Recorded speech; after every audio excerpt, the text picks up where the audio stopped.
success of younger generations. Their hands do not merely shape clay, they sculpt culture, memory, and the foundation of Nepal's artistic soul. The Kumail community stands at a historic crossroads between tradition and modernity, memory and transition. Their identity is closely tied to clay, yet their future relies on adapting to changing socio-economic landscapes. Their story is not only about pottery, but resilience of a people who shaped Nepal's cultural foundation long before industry and technology. The preservation of Kumail heritage is not a matter of nostalgia. It is a recognition of indigenous knowledge, cultural diversity, and history shaped by hands that turn earth into life. If the story of Nepal is one of civilizations formed by soil and river, then the Kumail legacy will always remain at its foundation.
Welcome to NTV World Insight.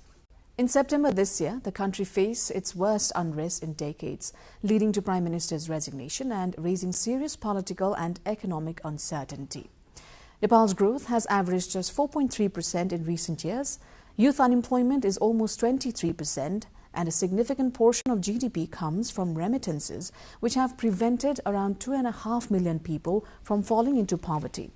Public investment remains weak, with capital spending at less than 8% of the GDP last year, far below the 10 to 15% that is expected for infrastructure. A recent report by the World Bank has projected economic growth will go down to 2.1% in 2026 before rebounding to 4.7% the year later. Today we discuss how Nepal can restore stability, accelerate reforms and unlock growth with the World Bank Division Director for Nepal, Maldives and Sri Lanka, David Sislin. Welcome to NTV World Insight. Great to see you again, Sarah. How long has it been since you came to Nepal, personally or professionally altogether? It's been just about 18 months so far. It's been the best 18 months of my professional career. And yeah, lots of changes in that 18 months. So very different Nepal today in many respects from a political point of view particularly than what I encountered when I moved here a year and a half ago. So we've hosted you quite well. It's been fantastic, absolutely. When you are free, what do you like doing here in Nepal? Look, I am an avid golfer, so I spend a lot of time at Gokarna hitting golf balls and cursing because it's a very difficult place to play golf. And I ride my motorcycle around a little bit, and mostly I spend a lot of time reading about Nepal, its history, its politics, and learning as much as I can about this incredible place. Apart from golf, is there any other place that you really like to hit to?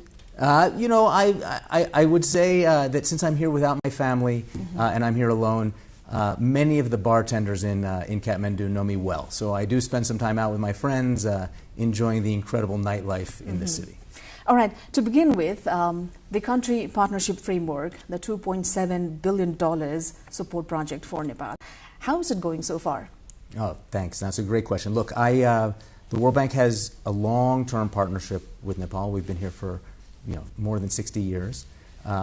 We currently have a portfolio, a program of about $2.2 billion spread across almost 20 projects, ranging from health to education to infrastructure to youth employment. And that has really, I think, reflects the deep engagement that we have in the country. Our new program, that, as we talked about the last time you and I saw each other, is a long-term commitment, a 7-year commitment to the country, is really exciting, mostly because it focuses laser-like on what we think is the most critical issue for the country, and that is jobs. Jobs for youth, but jobs more broadly. Getting an economy that is really driving growth through the private sector and creating jobs is so central to the development challenges of Nepal, and I think we learned a lot about that in September, right? How just truly critical it is. In this coming year, I'll just say that we are really excited because we have a couple of operations that we really think will help jumpstart the jobs agenda. So working with the DCGF, the Development Credit Guarantee Facility, a major investment program in Lumbini, the birthplace of Buddha, and some really exciting work that we hope to start in the coming months around improving air quality in the Kathmandu Valley. So really exciting times, lots of work ahead. Nepal's public debt, as mentioned in your latest report, is increasing from 43.6% in 2025 to 45.2% in 2026. May I ask how much Nepal currently owes the World Bank, and as a Nepali citizen, how much do I, as an individual, owe to the World Bank? Let me try to put in a little bit of context, though. I think we're at a time where Nepalis are very critical of the public sector and very critical of the government. But I think one of the things that Nepal and Nepalis should be incredibly proud of is the steady, mature, and really world-class macroeconomic management that has taken place over the last decade. Nepal remains at low risk of debt distress. This means that compared to other countries, compared to comparator countries, it is actually doing very well in terms of not borrowing too much money. That increase that you said, a little bit up, is something to be conscious of and to be focused on.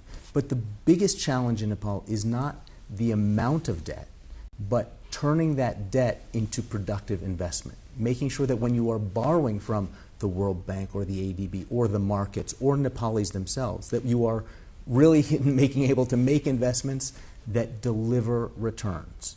Now, Nepal, yes, the overall amount of debt that the Republic of Nepal has increased a little bit, but the profile of that debt is very concessional. It's extremely long-term, and the bulk of it, especially the bulk of the international debt, is coming from multilateral development institutions like the World Bank and the ADB. So that's extremely long-term, 30-plus year debt at very, very concessional rates. So there's good debt and there's bad debt, but the most important thing, as I mentioned, is turning that debt, turning that borrowing into development results. And I think that a lot of what we saw in September is frustration, especially among the youth, about not seeing those investments materialize and turn into the kind of results that drive growth and development. How has it been for you working with the bureaucracy in the government? Is it easy? Not a question I was expecting from you, Sarah, but thanks for asking. Look, I am amazed every day at the dedication, hard work, and commitment of the civil servants and people in the system, both the politicians and the civil servants. And I say that honestly. Now, I feel sometimes that they're fighting against a system that is overly complex, that is overly difficult to manage. So one of the, I just give an example. It is so difficult to get infrastructure built in Nepal. It just simply takes so long. And that's not because good people of goodwill in the system are not working really hard, because they are working really hard and trying really hard, but the rules are too complex, they're Byzantine. I give the example because we talk about it a lot, but in Nepal, to get a tree cutting clearance, if you want to widen a road or build a piece of critical infrastructure, requires a cabinet approval. There are few countries, I would suspect there is no country in the world where the prime minister needs to weigh in on the cutting of a few trees so that you can widen a critical piece of infrastructure. So I really think that part of the challenge for Nepal is making the kind of policy, legal, institutional, and regulatory reforms that will actually allow those people in the system to deliver the kind of development results that Nepalis are asking for.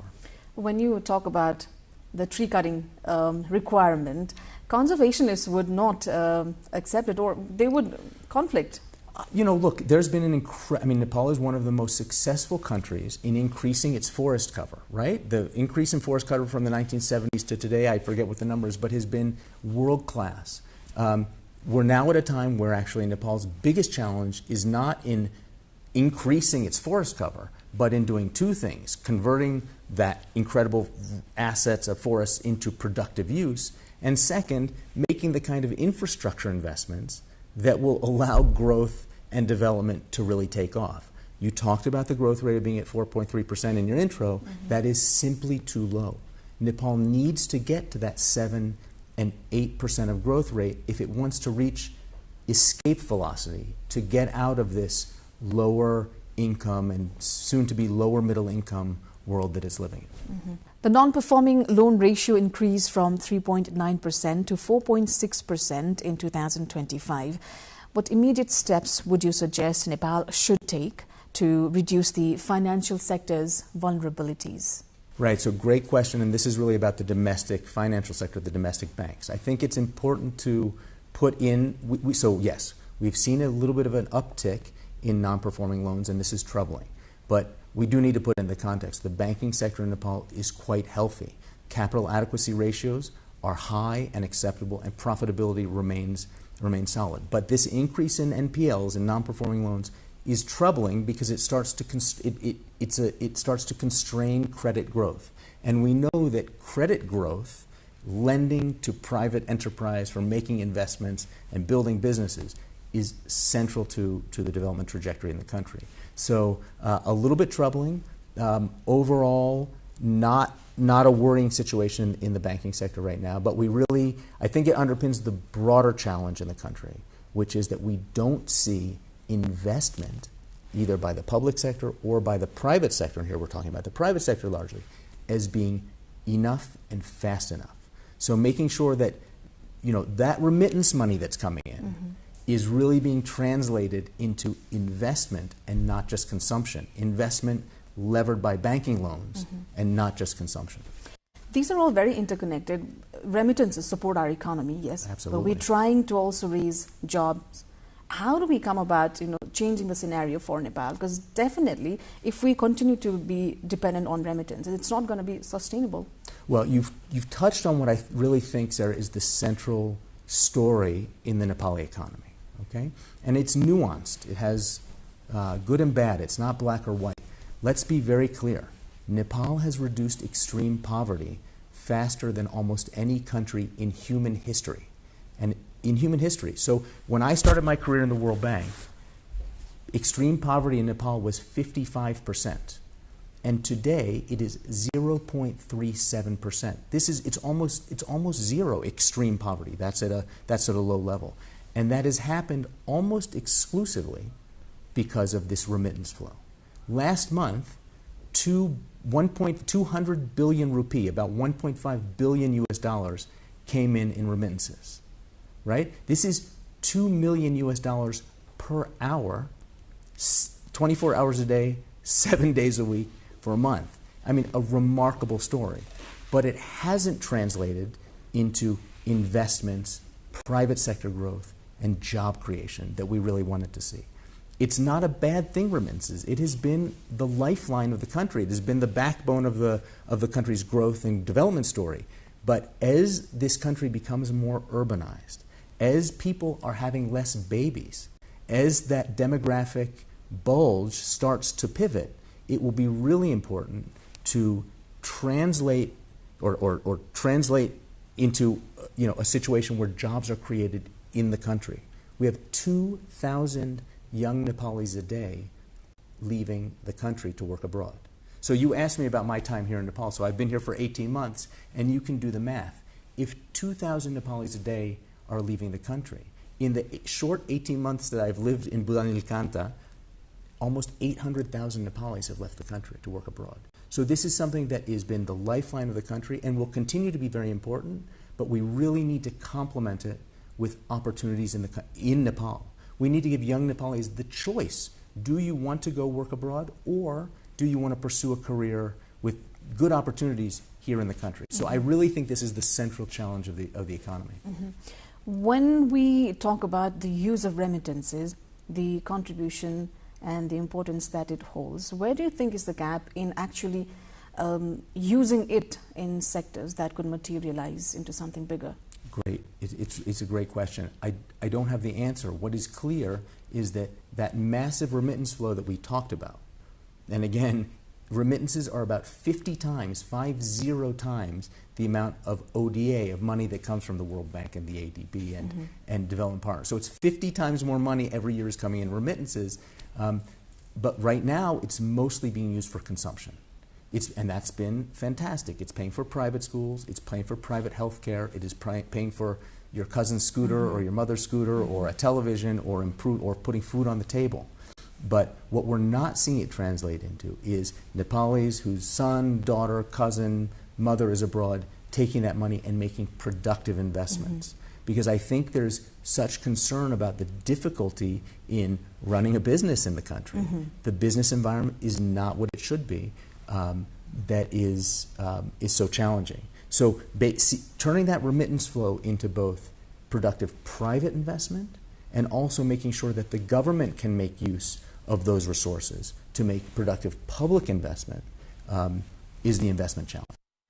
Growth is projected to fall to 2.1% in 2026 before recovering to 4.7% in 2027. What do you think can be done to cushion in the short run this downturn?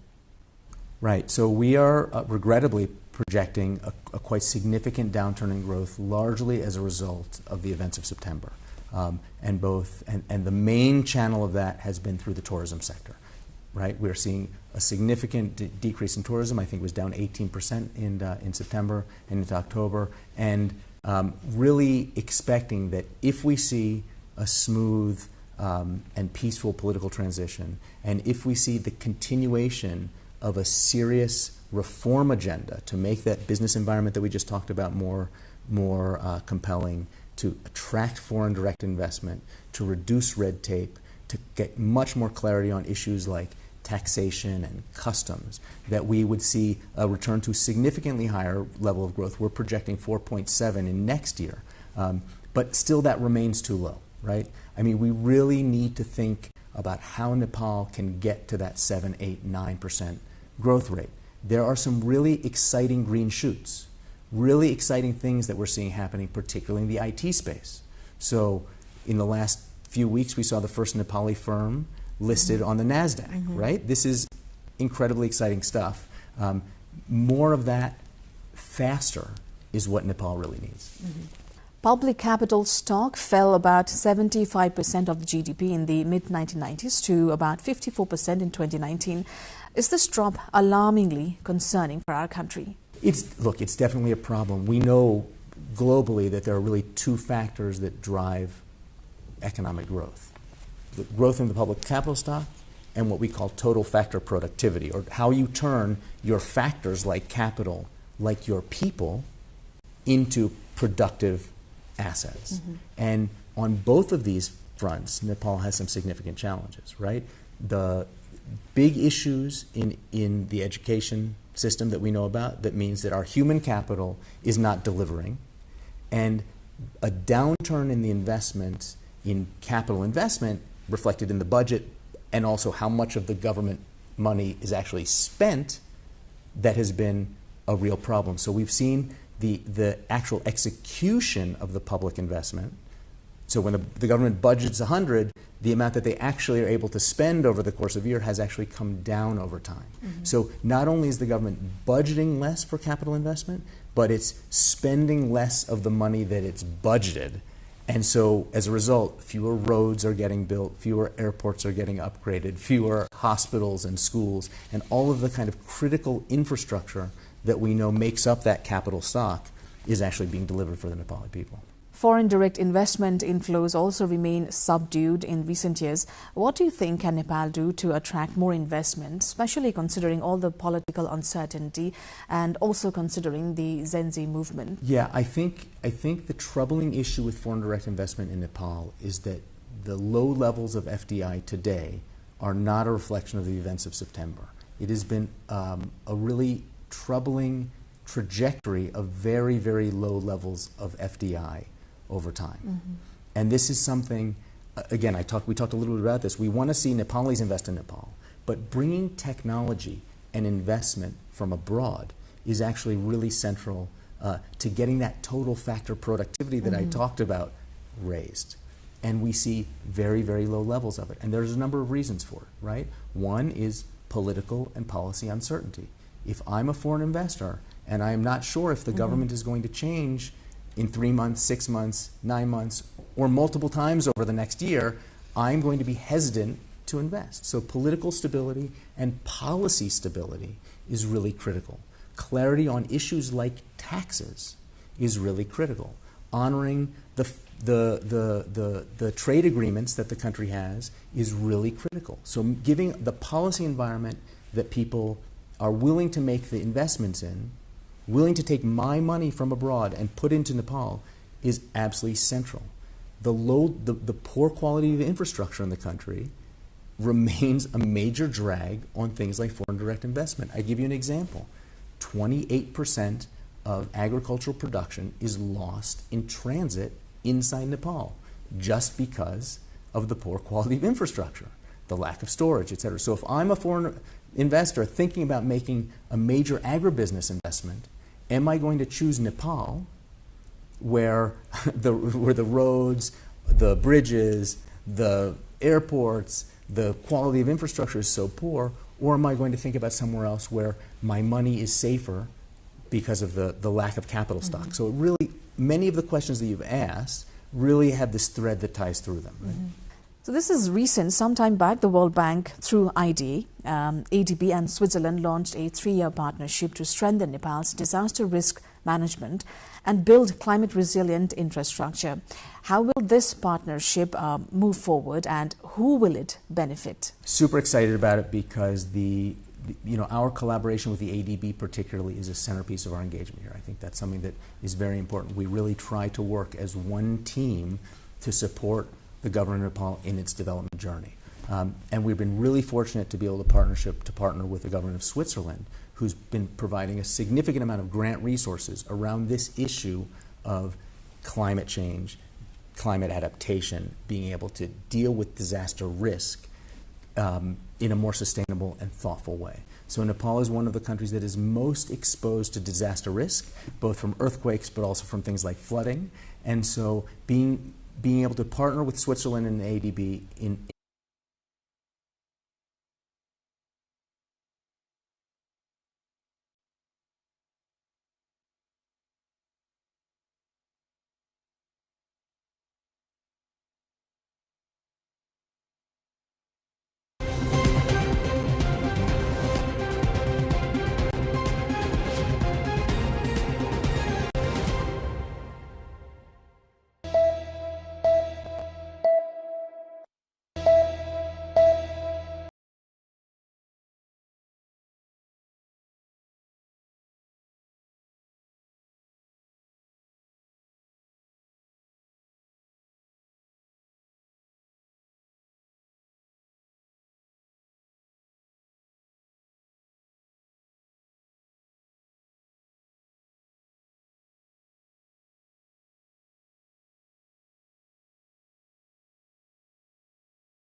society.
During Lichavi period, Chango Narayan was also known as Dola Shikhar, which refers to a mount or hill in the shape of Doli. Gopal Raj Vansavali and the Chango inscription also mention it as Changu, a Newari word that refers to swing like hill. But the evidences show that this particular place was popular as Chango Narayan from the earliest time, and the same name exists in the society till present.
This two-storied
The number of devotees collectively chanting, admiring and understanding these holy chants has reached 2 billion all across the world now.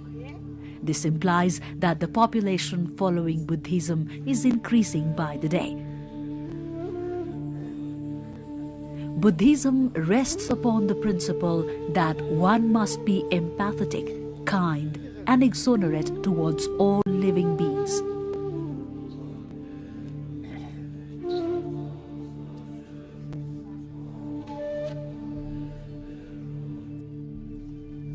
Love, brotherhood, and mutual harmony is the only way towards peace at present, when the whole world is entangled within warfare, fighting, and conflicts. Anyone seeking for peace can find it within themselves on internalizing the words and messages of Gautama Buddha.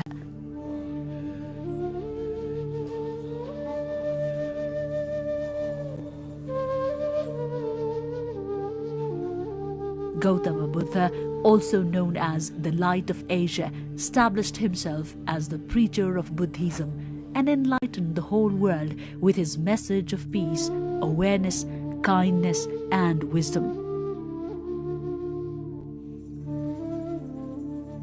Buddha sacrificed his whole life urging for the need of truth, justice, and altruistic feeling within mankind.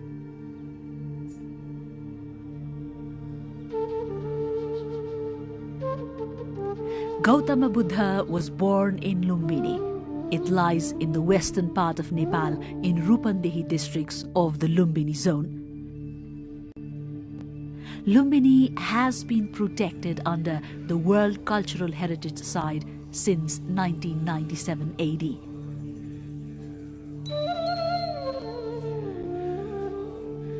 In the year 1896, the then senior officer of Palpa, Kharga Shamsher, and German expert Dr. A. Fuharer jointly carried out the work of archaeological excavation and investigation of Lumbini. After some period, archaeologists located the commemorative Ashok pillar erected by King Ashok of India during ancient period. With such facts coming in front, Lumbini caught attention of the people all around the world. Among the most significant heritages of Lumbini are Ashok Pillar and Maya Devi Temple. It is believed that Maya Devi gave birth to Siddhartha Gautam in 623 BC at the very spot where the temple is located at present. The then Maya Devi temple, however, remains only in the pictures and in imaginations. Renovation and repair works have already changed the original structure of the temple. Nevertheless, with the new structure, this temple has embraced a divine outlook in it. Not only the temple, but the whole Lumbini region is in the process of plan reconstruction and development. The visit of the then General Secretary of the United Nations Organization, U Thant, in the year 1967 brought together the notion of Lumbini Area Development Project. Under a master plan of the Japanese archaeologist Professor Kenzo Tange, the project was initiated in the year 1978. Lumbini Area Development Project Master Plan spreads in the area of 3 miles. Major attraction of this project is the Maya Devi Temple.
near to Mayadevi temple is believed to have been erected by King Ashoka in 249 BC during the 21st year of his enthronement. The Utkirna stone inscription engraved in this pillar in Brahmi script is a historical proof that Lord Gautama Buddha was born here. This is the most reliable historical and archaeological archive to learn about the birthplace of Lord Buddha as well as to explore Lumbini itself. A 5-stanza writing of 90 words written in Brahmi script, the first script that Buddha learned, is engraved in this pillar. Archaeologist Dr.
In the northern side of the Holy Garden, towards the center, lies the eternal peace flame, the peace bell, and a 3-kilometer long and 16-meter wide canal.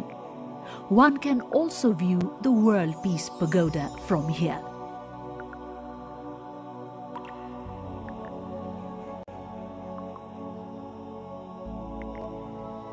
The canal divides the whole area into 2 sections.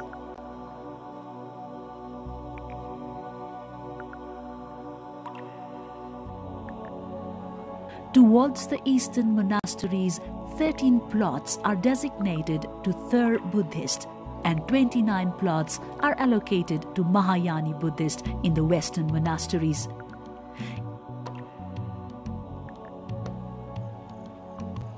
In eastern region, various countries and Thur Buddhist organizations have constructed a number of monasteries following their native architectural texture.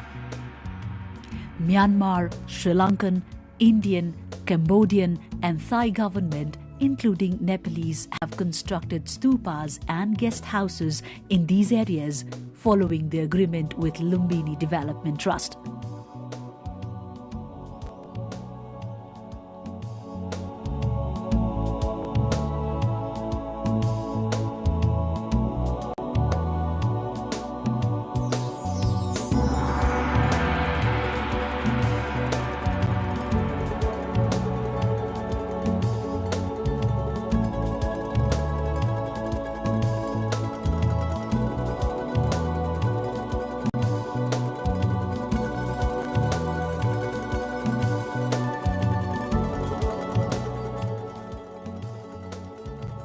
Similarly, most of the western plots have been occupied with similar stupas, monasteries, guest houses and meditation centers constructed by various organizations or Government of Nepal, China, Vietnam, France, Japan, Austria, Bhutan and Mongolia, among other nations.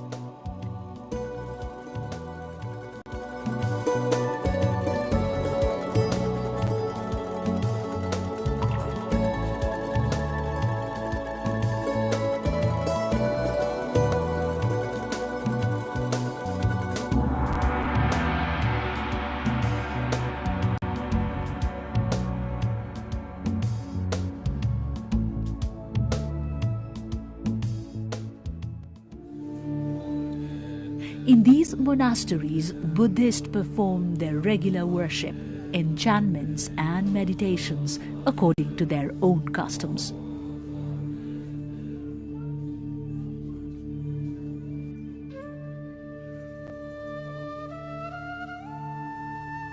In the northern side of the new Lumbini village area is the 41.5 meter long and 49 meter cylindrical World Peace Pagoda. Fujiguru of Japan is said to have constructed similar pagodas in different locations all over the world during his journey of finding peace. World Peace Pagoda was designed by Japanese architect Dr. Minoru Ohuka. This pagoda came into operation since 1995. Built in traditional Japanese design, the upper part of this pagoda holds metallic artifacts exhibiting the birth of Lord Buddha.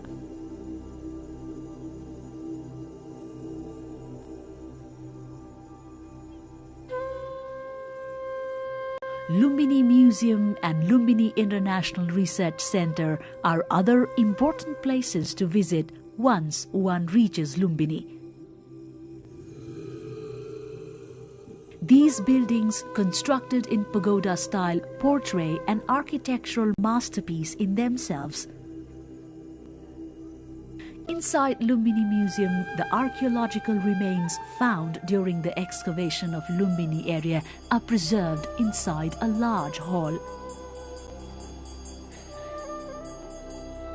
One can easily gather information about the birthplace of Lord Buddha and the then contemporary society and culture exploring these heritages.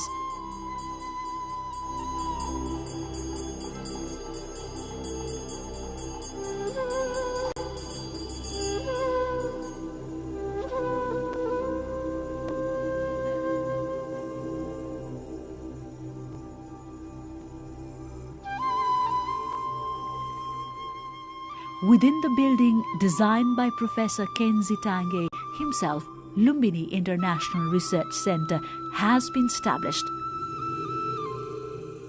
More than 3,500 research materials and texts on Buddha, Buddhism, history, philosophy, knowledge and teachings of Buddha can be found here.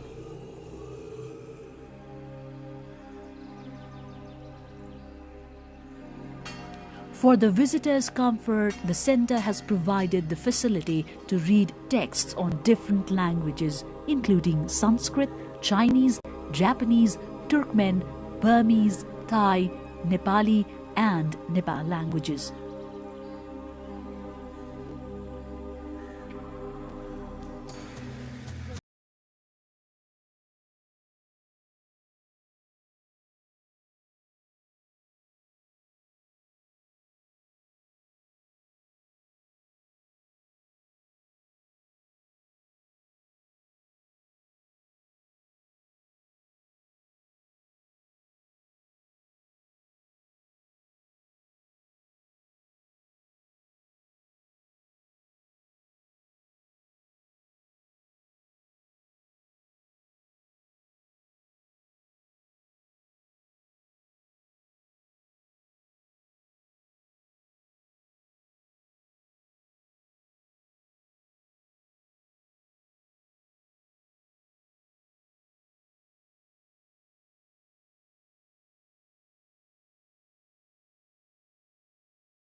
This palace is located around 27 kilometers far from Lumbini. Lord Buddha, as the prince, spent 29 years of his life in this palace. Prince Siddhartha Gautama abandoned the royal livelihood in search of Mahanirvana, or enlightenment.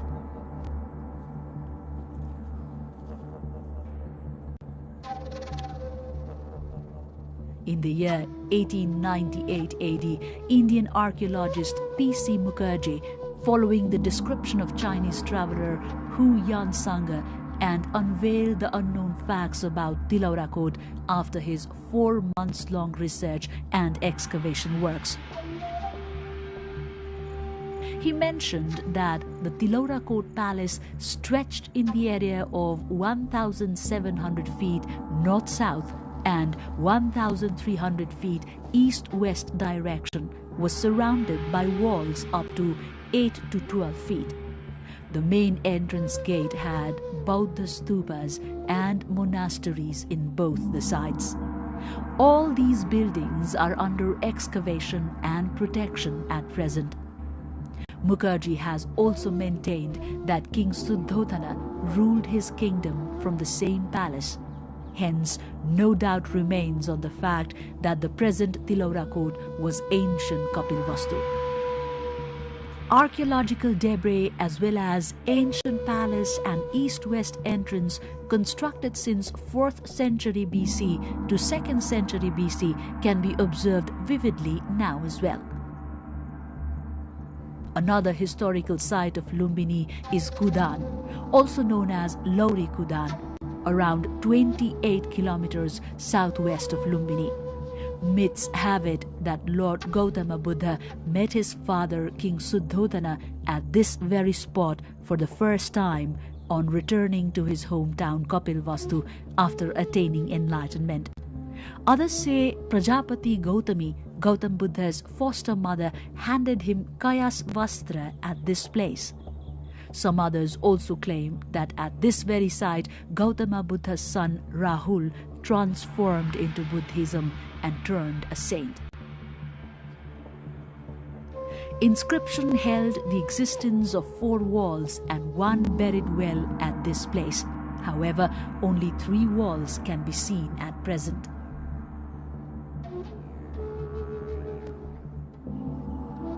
According to Dewala Mitra, on the southern side of this lies one rectangular wall, and another wall has a snake temple on the top of it.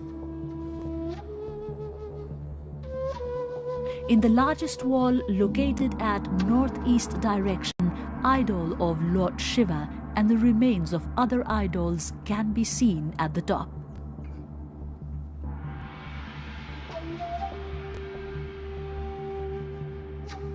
"500 meters north of King Suddhodana's palace lay 2 stupas. Experts say these stupas are the graves of King Suddhodana and his queen Mayadevi.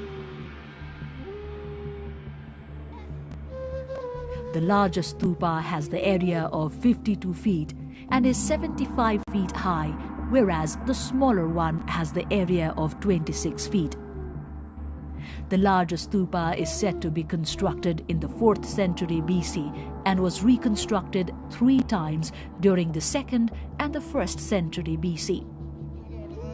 Similarly, the smaller stupa is believed to have been constructed in between the 2nd and the 1st century BC.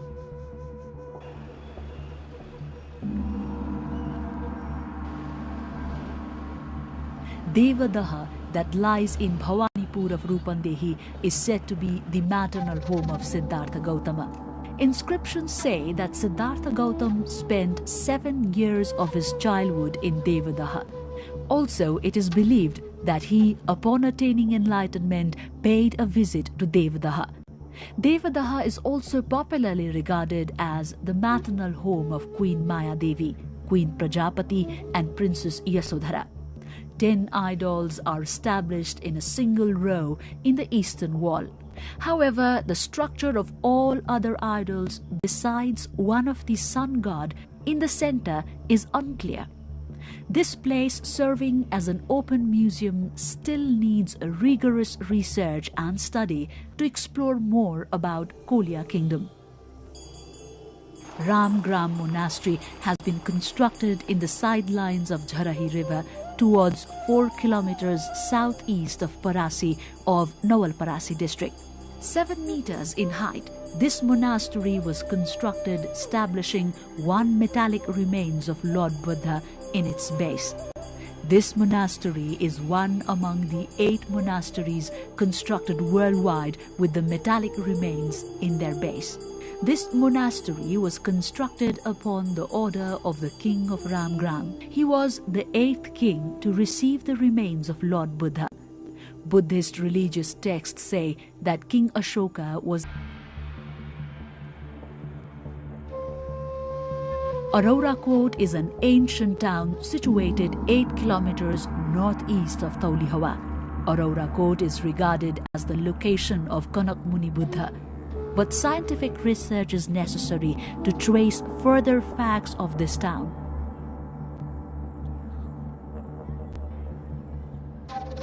Meanwhile, manuscripts have it that Niglihawa, 7 kilometers far in the northern side of Taulihawa, is the birthplace of Kanak Muni Buddha. It is the same place where he got enlightenment. They also say that archaeologist Dr. Fuhara discovered inscriptions in ancient stupas at this very place. In the western side of Nigli Sagar, one of the Ashoka pillars can be seen in 2 pieces. In an inscription written in Brahmi script, Pali language, it is mentioned that King Ashoka erected this pillar when he reached Kapilvastu. When he reached Kapilvastu Lumbini during the 3rd century BC. King Ashoka was said to be in pilgrimage. These pillars, 15 feet long, have engraved figure of peacock in one of the pillar, and another has Om Mani Padme Hum carved in it. This holy land of Buddha has a large number of places and objects of historical and archaeological importance. Many are still under the grave of Mother Earth, left to be extracted and excavated.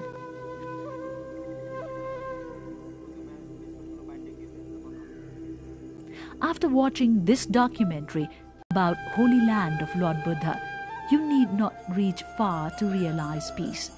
Reaching this sacred birthplace of Lord Buddha will be enough to experience eternal peace. This holy land is the source of world peace.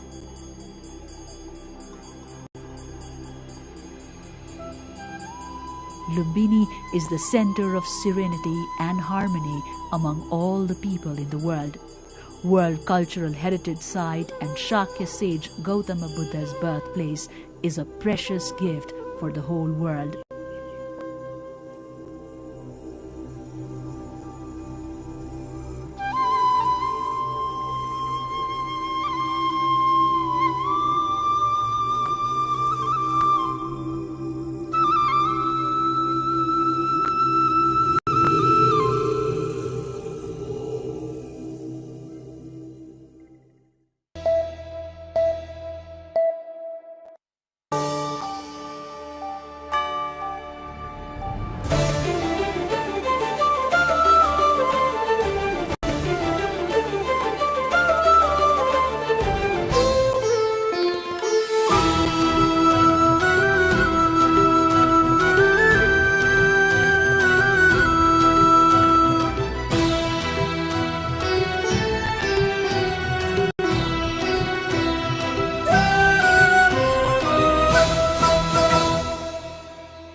evening and welcome to Business World. I am Siksha Bhattrai. It's been a turbulent week for the global economy with oil prices surging past $100 a barrel and geopolitical tensions disrupting energy supplies, trade flows and financial markets worldwide.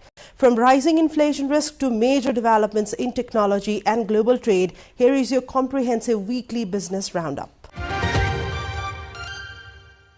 Oil prices remain above $100 per barrel, with Brent crude fluctuating amid ongoing tensions in the Middle East. The disruption around the Strait of Hormuz is tightening global supply, driving volatility across energy markets and adding pressure on transportation and manufacturing costs worldwide.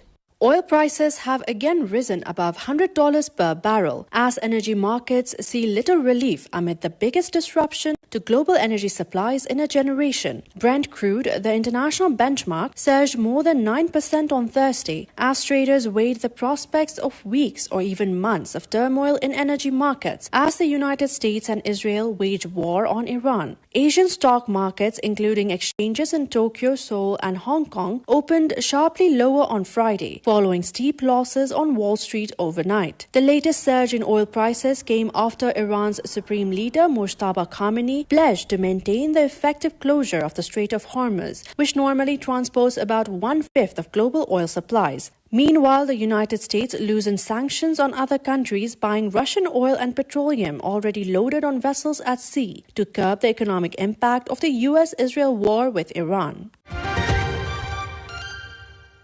Staying with the energy story, the ongoing conflict has triggered a major global shock, raising concerns over inflation and economic slowdown. Industries across the world are facing rising costs, while markets continue to react to uncertainty in supply and geopolitical risks. Jet fuel prices are rising as the war in the Middle East disrupts global oil supplies, putting cost pressure on airlines as the busy summer travel season approaches. The war is constraining oil exports and promoting major producers like Kuwait, Saudi Arabia and Iraq to scale back outputs as shipments face growing obstacles. It is said the impact may be felt most on long-haul international routes, which burn significantly more fuel than shorter flights. Some global airliners have announced fare increases or fuel surcharges in an effort to offset the growing expense. Iran has attacked commercial ships across Persian Gulf and targeted oil infrastructure in Gulf Arab nations following US and Israeli strikes. The attacks have effectively halted traffic through the Strait of Hormuz, a narrow passage that carries about 1/5 of the world's oil supply. Now, shifting to regional cooperation, economic ministers from ASEAN met in Manila to strengthen resilience. Discussions focused on boosting trade integration and accelerating the region's digital economy initiatives. Economic ministers from the Association of Southeast Asian Nations, or ASEAN, gathered in Bonifacio Global City for the 32nd Economic Ministers Retreat hosted by the Philippines. Philippine Trade Secretary Cristina Roque called on member states to deepen economic ties and strengthen regional resilience amid global headwinds, including the conflict in the Middle East. Recent developments in the Middle East reminds us of our interconnectedness. Geopolitical tensions are no longer distant headlines. They are immediate economic shocks.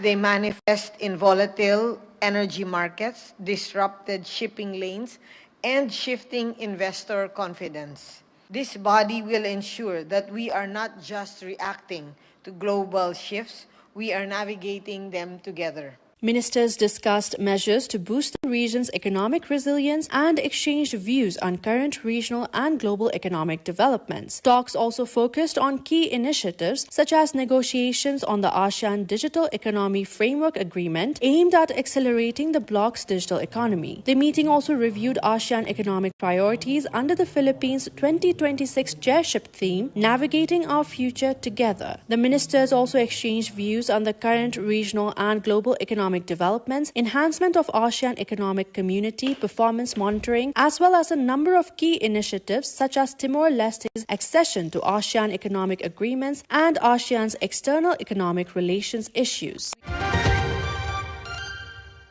From Southeast Asia to global powers, China and the United States held constructive trade talks in Paris. Both the sides agreed to continue dialogue on tariffs, investment, and trade stability. Senior Chinese trade negotiator Li Chengjiang has said senior officials from China and the United States concluded in-depth and constructive economic and trade consultations for 2 days in Paris. Li added the two sides agreed that a stable bilateral trade relations benefit both the countries and the global economy.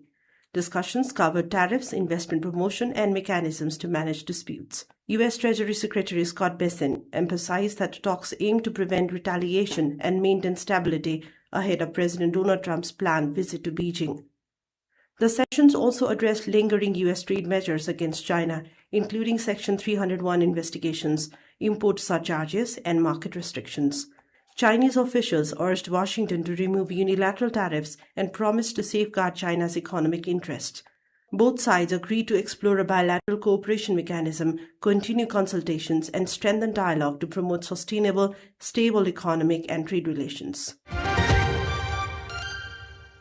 And staying with strategic cooperation, Japan and the US are working to secure critical minerals. The move aims to diversify supply chains and reduce dependence on a single course. The first Japan-US ministerial meeting to discuss stable procurement of rare earths and other critical minerals has been held in Tokyo. Japanese government says that the two sides agreed to work closely to diversify supply chains with China's export control in mind. China dominates the supply chain of rare earths and uses export control on the elements as diplomatic leverage. In the US, the Trump administration is accelerating efforts to secure a supply. In the state of Wyoming, development is underway at the first domestic rare earth mine in about 70 years.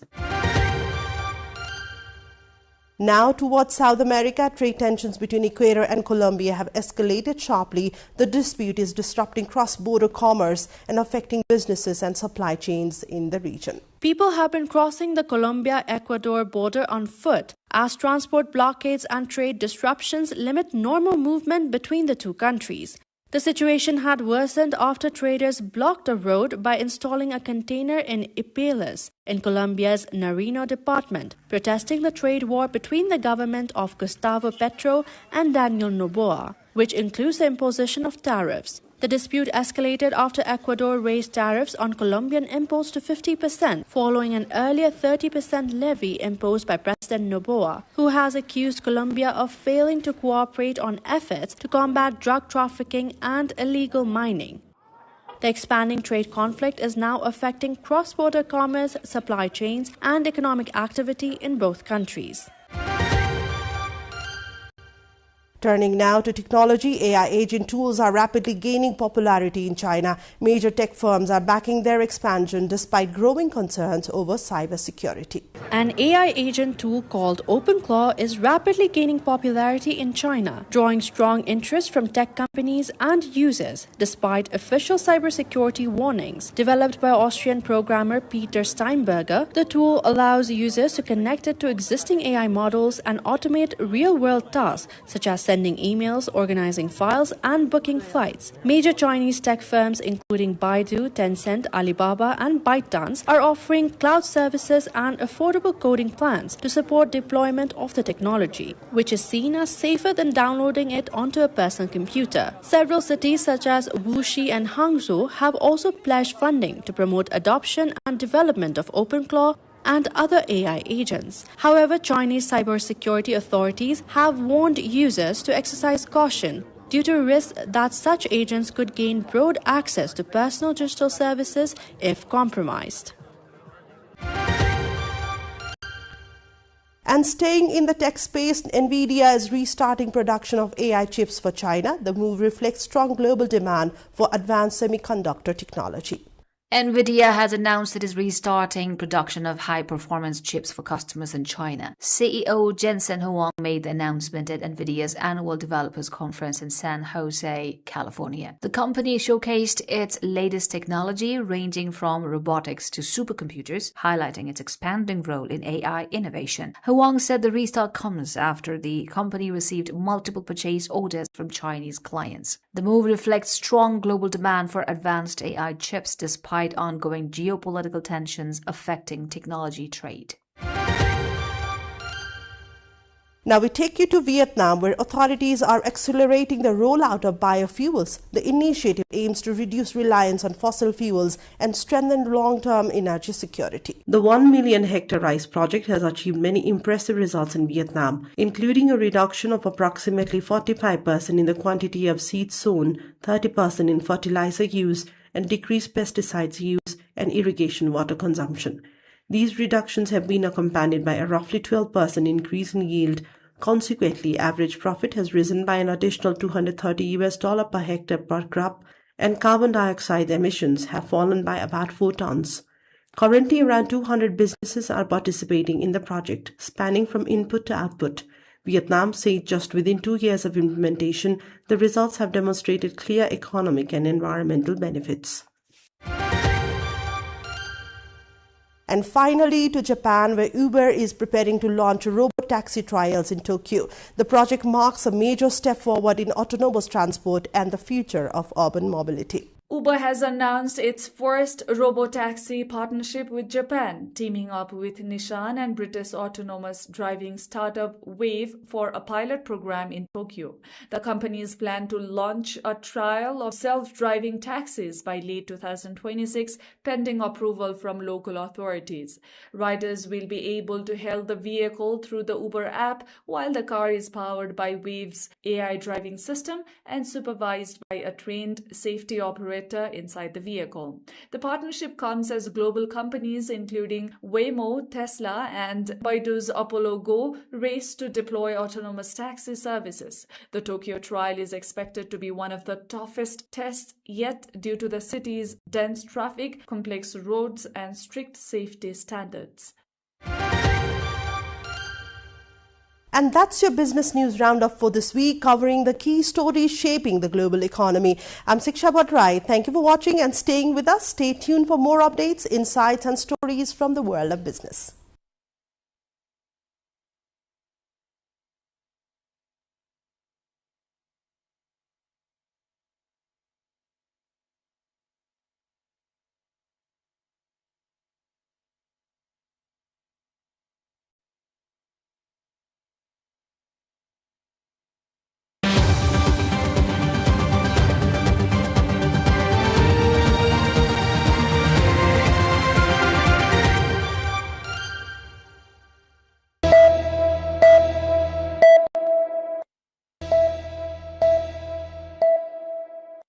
Votekosi and Trisuli river rafting.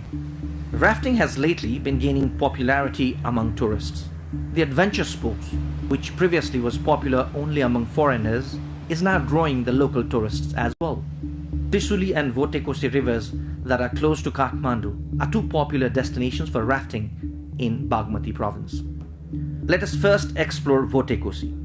Whitewater rafting at Votekosi river is included among the 10 best adventure destinations for rafting in the world. Votekosi, which is well facilitated with food and accommodation, can be a great destination for rafting and other adventure sports. Rafting at Trisuli river is popular among domestic tourists, as the location can be reached in an hour from Kathmandu. This is where most tourists go for rafting in Nepal.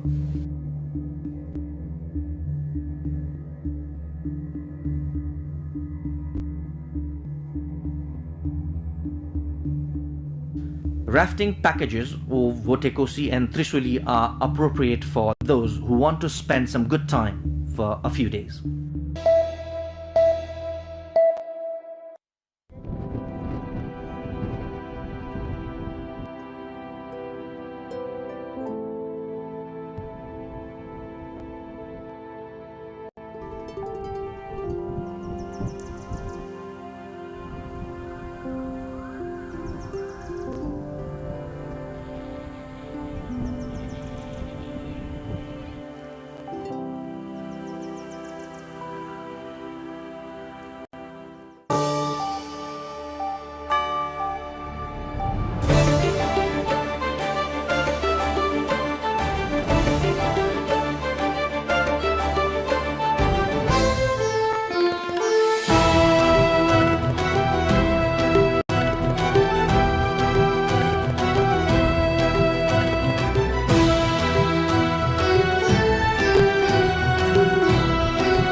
culture and identity of a nation or community is deeply embedded in its craft and lifestyle.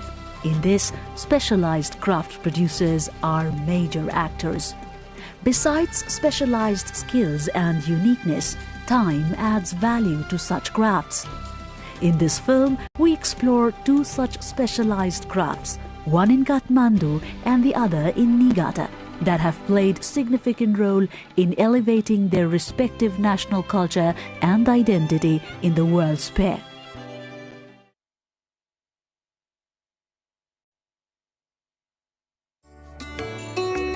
The capital of Nepal, Kathmandu, is a spectacular blend of natural beauty and culture.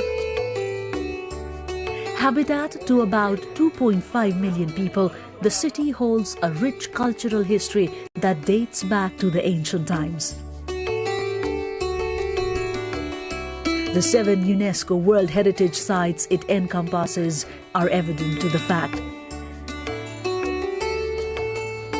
Swayambhunath, Bodhanath, Pashupatinath temple premises, Changunarayan temple area, as well as the 3 Darbar squares of Kathmandu, Patan and Bhaktapur enlisted in the UNESCO Cultural World Heritage Site are not only a glimpse of its civilization, but Nepalese treasured pride.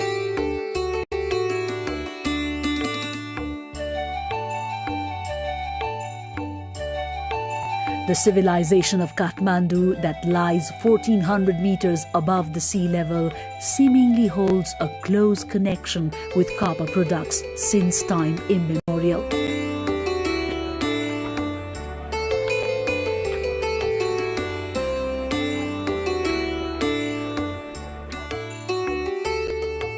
Historical text has it that Kathmandu in ancient time was referred to as Nepal. Sanskrit lexicographers have a synonym of tamra or copper as Nepaliklam and Nepalam. Hence, the origin of the name Nepal is assumed to have been derived from the Sanskrit word copper. In Nepal, copper has been a basic raw material to a wide range of art and crafts, including in sculpture, architecture, dete and housewares making. Thus, it has over time been an integral part of Nepali civilization and lifestyle. इस्वीको सुरुदेखि चाहिँ ताम्र को टुक्राहरूको व्यवहारबाट चाहिँ यसको चलनचल्ती भएको बुझिन्छ। त्यसपछि चाहिँ 6औं शताब्दीमा आएर चाहिँ यसबाट चाहिँ मुद्रा बनाउने चलन आयो। तिस्टुङको भटुवाल र पाल्चोक भन्ने दुई ठाउँमा अंशवर्माले राखेको अभिलेखमा चाहिँ यो ताम्रभाण्ड तामाका भाँडाहरू चाहिँ सरकारको स्वीकृति बिना बाहिर लानु हुँदैन भन्ने उल्लेख आएको छ। भेन्साङ चाहिँ भारतमा आएर भारतबाट चाहिँ नेपाल भएर चाहिँ चीन फर्केको बुझिन्छ। त्यो चाहिँ 643-44 ईस्वी सम्बततिर आएको बुझिन्छ। त्यो जुन कैलाशकूट भवन छ त्यो कैलाशकूट भवनबारे भेन्साङले एकदमै राम्रो चाहिँ उल्लेख गरेको छ कि यो 7 तलाको थियो। यसको चाहिँ छाना चाहिँ तामाको थियो। यसको चाहिँ नेपालमा चाहिँ तामाको पैसा चाहिँ चल्तीमा छ। यहाँका मानिसहरूले भाँडाकुँडाहरू तामाको चलाउँछ। यी कुराहरू उल्लेख गरेको छ जुन चाहिँ चाइनाको टाङ वृत्तान्तमा अथवा इतिहासमा उल्लेख गरिएको छ। The earliest known Ripause image is Garudasana Vishnu, dated 607 CE from Changunarayan temple in Bhaktapur. Some historical metal idols of the 6th and 7th century are remaining in private possession or in museum collections abroad. A significant consideration as evidence of copper metal craft are the idols dating back to the 11th century excavated in Makwanpur, which is a district adjoining Kathmandu. At the moment, these rare valuables are safely harbored at the Patan Darbar Square Museum.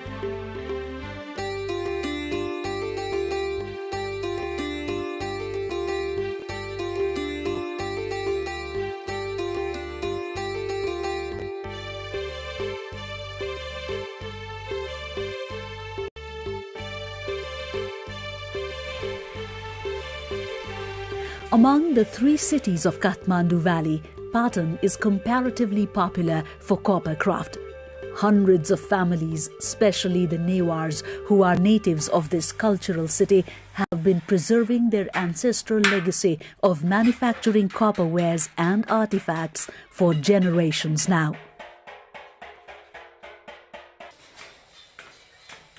In Nepal, copper artifacts are made mainly through 2 techniques, either by lost waxing or repoussé, which is a technique of pounding metal sheets.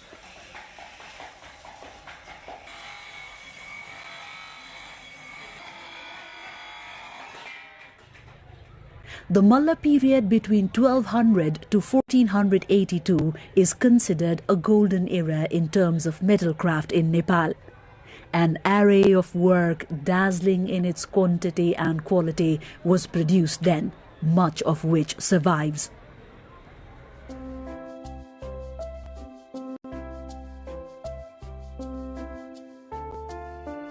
The popularity of Nepali artisans had reached far and wide. It was in this period that Araniko, the famous artisan, was taken to Tibet. In 1265, Emperor Kublai Khan of China, impressed with Araniko's work, invited him to the capital and got him to renovate the artifacts in the monastery there, dating back to the Song period. In 1274, Emperor Khan appointed Araniko the director of the court artisans in China. To date, artists in hundreds are committed to continue the legacy of copper craft in Nepal. Among them, some are successfully effortful to simultaneously take ahead promotion and expansion of the craft.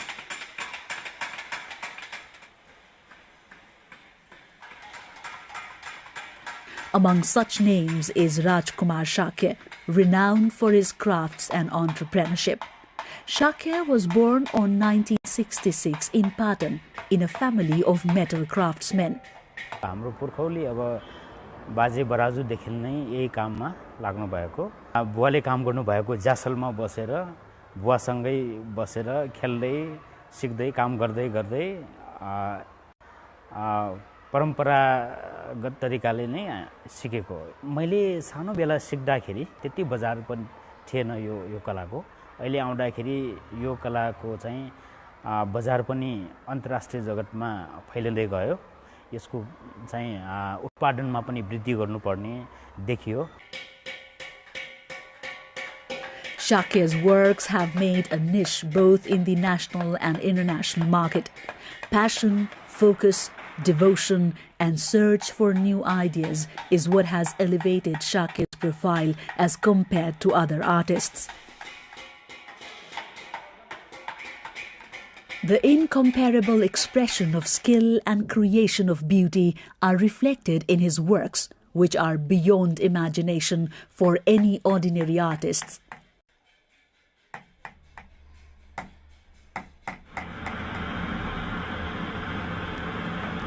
His widely acclaimed works of craft have been placed at various countries, with Japan, Vietnam, China, Thailand harboring his significant works.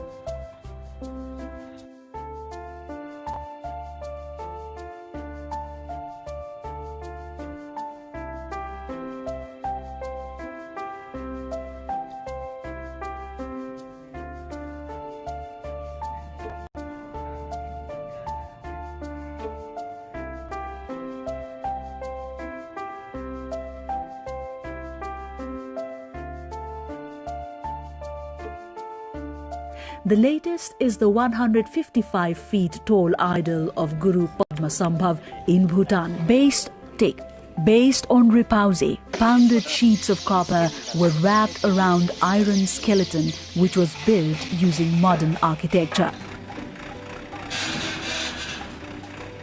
Supervised by Shakya, it took 4 years for 57 artisans to complete the idol. 2000 Expo ma जर्मनमा मैले सबभन्दा ठुलो स्वयम्भूको स्तूपा बनाउने अवसर पाएँ फेरि पछि चाहिँ 2010 मा चाइनामा पनि फेरि एक्सपो वर्ल्ड एक्सपोमा त्यहाँ पनि मैले चाहिँ ठुलो स्तूपा बनाउने र अरु कलाकृतिहरू बनाउने मौका पाएँ त्यसमा चाहिँ अझ मैले चाहिँ हाम्रो हनुमान ढोकाको श्वेत भैरवको मुखाकृति 12 फिटको श्वेत भैरवको मुखाकृति पनि बनाउने अवसर पाएँ। त्यो पनि त्यहाँ अब चाइनामा चाहिँ एक्सपोमा प्रदर्शन गर्न पाएँ। त्यसपछि अनि चाहिँ मैले भुटानमा पद्मसम्भवको मूर्ति बनाउने पनि अवसर पाएँ। Cultural and anthropological experts have highly evaluated Shakya's efficiency and capabilities. त्यो 14औं शताब्दीमा जुन परम्परा थियो हाम्रो नेपालबाट अन्य देशमा गएर चाहिँ नि कलाकारहरूले आफ्नो कला प्रस्तुत गर्ने, नेपालको कलाकारितालाई त्यहाँ चाहिँ नि स्थापित गर्ने जुन काम गरेको थियो, त्यसै कामको चाहिँ नि निरन्तरताको रूपमा अहिले हामीले 20औं 21औं शताब्दीमा राजकुमार साकेजीलाई पाएको छौं। यस्तो ठुलो ठुलो ह्युज त्यो मूर्तिहरू बनाउने क्रममा चाहिँ नि त्यो मूर्तिको एउटा स्थानबाट अर्को स्थानमा सार्नु, त्यस्तै गरी त्यसलाई चाहिँ प्रोपोर्सनेट मिलाउने आदि इत्यादि टेक्निकल पनि एकदमै कठिन काम हो। अब यसलाई चाहिँ उहाँले अत्यन्तै माइन्युटली चाहिँ गर्नु हुँदो रहेछ। To reach Shakya's stature, however, takes a lot of dedication, devotion, practice and patience. Thus, not many youth look keen in pursuing with the profession. Keeping this in mind, Shakya also conducts classes for the younger generation in a bid to hand it over to them. Most interestingly, Shakya's son is also one of his pupils and has already joined him in his business. हेरिटेजमा नेपालको एकदम टुरिस्टहरु पनि एकदम आकर्षित भयो हेरिटेजमा हैन, त्यही भएर अब बुवा पनि यसमै लाग्नुभयो। त्यही पनि मैले नि यसमै गरौँ कि जस्तो मलाई लाग्यो। बुवा यति आर्टिस्ट भएर पनि अब मेरोमा पनि धेरै एक्सपेक्टेसन गर्छन् होला अरूले पनि, त्यही भएर अब सिक्न काम गाह्रो पनि छ, सिक्न अब टाइम पनि लाग्नेछ, धेरै सिक्न पनि त बाँकी छ। Such noble endeavors, complemented by the engagement of the younger generation, have indeed sparked a hope that the prosperous tradition will be kept alive. For those involved in copper kitchenwares and housewares, the biggest emerging threat is the modern wares, which are both attractive and cheaper. In a bid to preserve their profession, they have now attempted to add diversity to their products based on the demand of the changing times. Meanwhile, there are others like Kalyan Krishna Tamrakar, who, although remaining in the trade, have embraced newer productions based on market needs. Tamrakar has been manufacturing artistic utensils along with internationally acclaimed singing bowls, which are mostly used in meditational purposes. करीब 28 वर्ष भयो singing balls, नयाँ singing balls बनाउने र त्यसमा अलिकति थेरापिक युजको लागि बनाएको सायद नेपालमा पहिलो नै मैले बनाए होला। एउटा फिलोसफी हो र जहाँसम्म युटेन्सिल्स मैले बनाउने सन्दर्भमा पहिला यो धेरै पहिलाहरू बन्थ्यो र पछि बिस्तारै यो ब्रोन्जको युटेन्सिल्सहरू लोप हुँदै गयो। अनि यो बनाउनु पाए हुन्छ कि भनेर अनि हामीले यसलाई फेरि बनाउन थालिएको। The market for singing bowls is mostly Europe and is used in intensive research and meditation. The sound created from the balls vary based on the utensil itself and is proven effective for improving blood circulation and hence is used in therapy as well.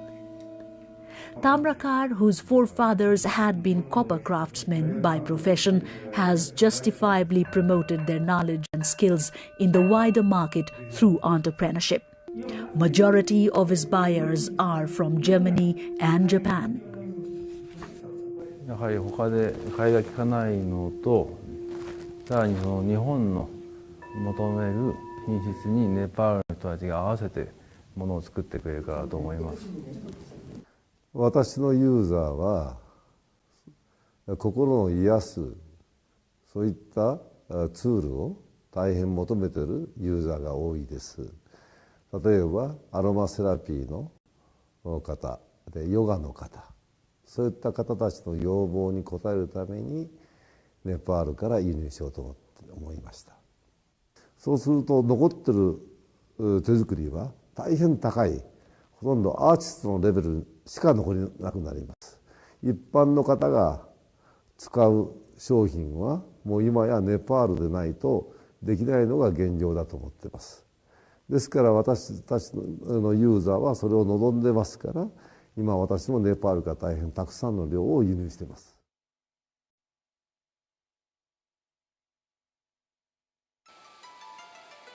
In the Yahikoyama terrain drained by Shinano River lies Niigata city. Rice farming is predominant owing to the rich soil deposit which makes it ideal for agriculture.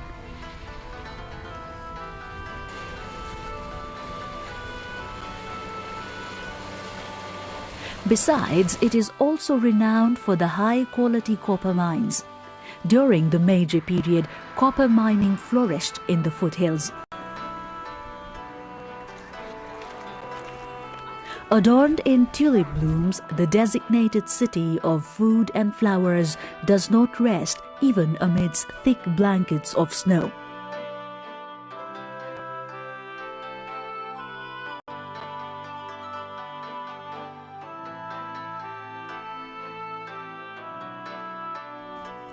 Tsubame in Niigata is a city of metal craft and craftsmen that have thrived through prosperity and tumultuous times.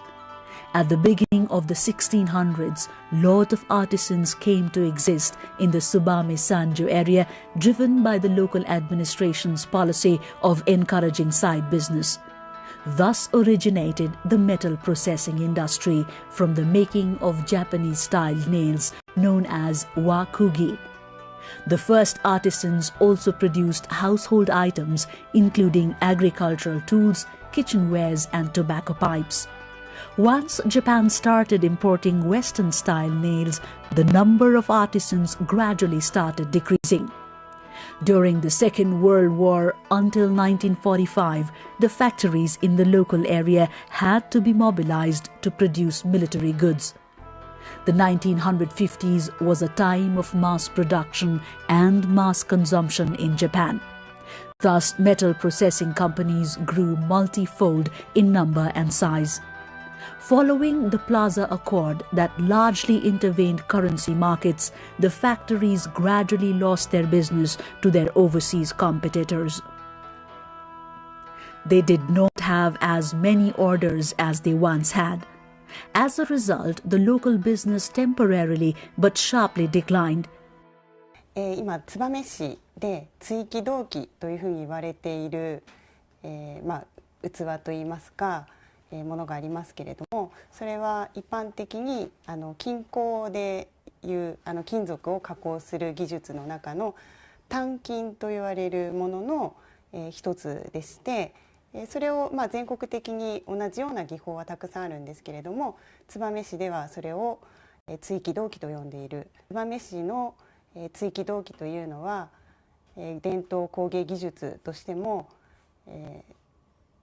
県の指定にもなっておりますし、伝統工芸品としても指定されていますが、燕市の中ではだいたい今から250年くらい前の江戸時代の後期にその技術が仙台の方から来た職人によって伝わったと言われています。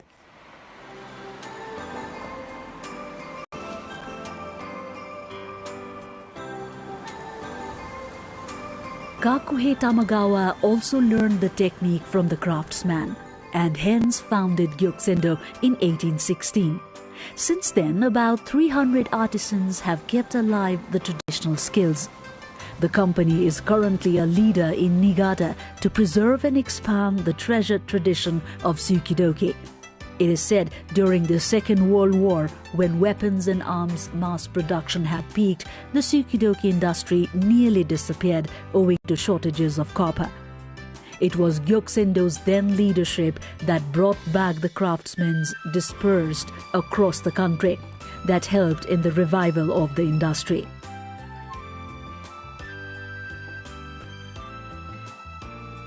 Gyokusendo celebrates its 200th anniversary in 2016. Today, its outlets are spread in top-notch departmental stores in high-end streets of Japan and overseas.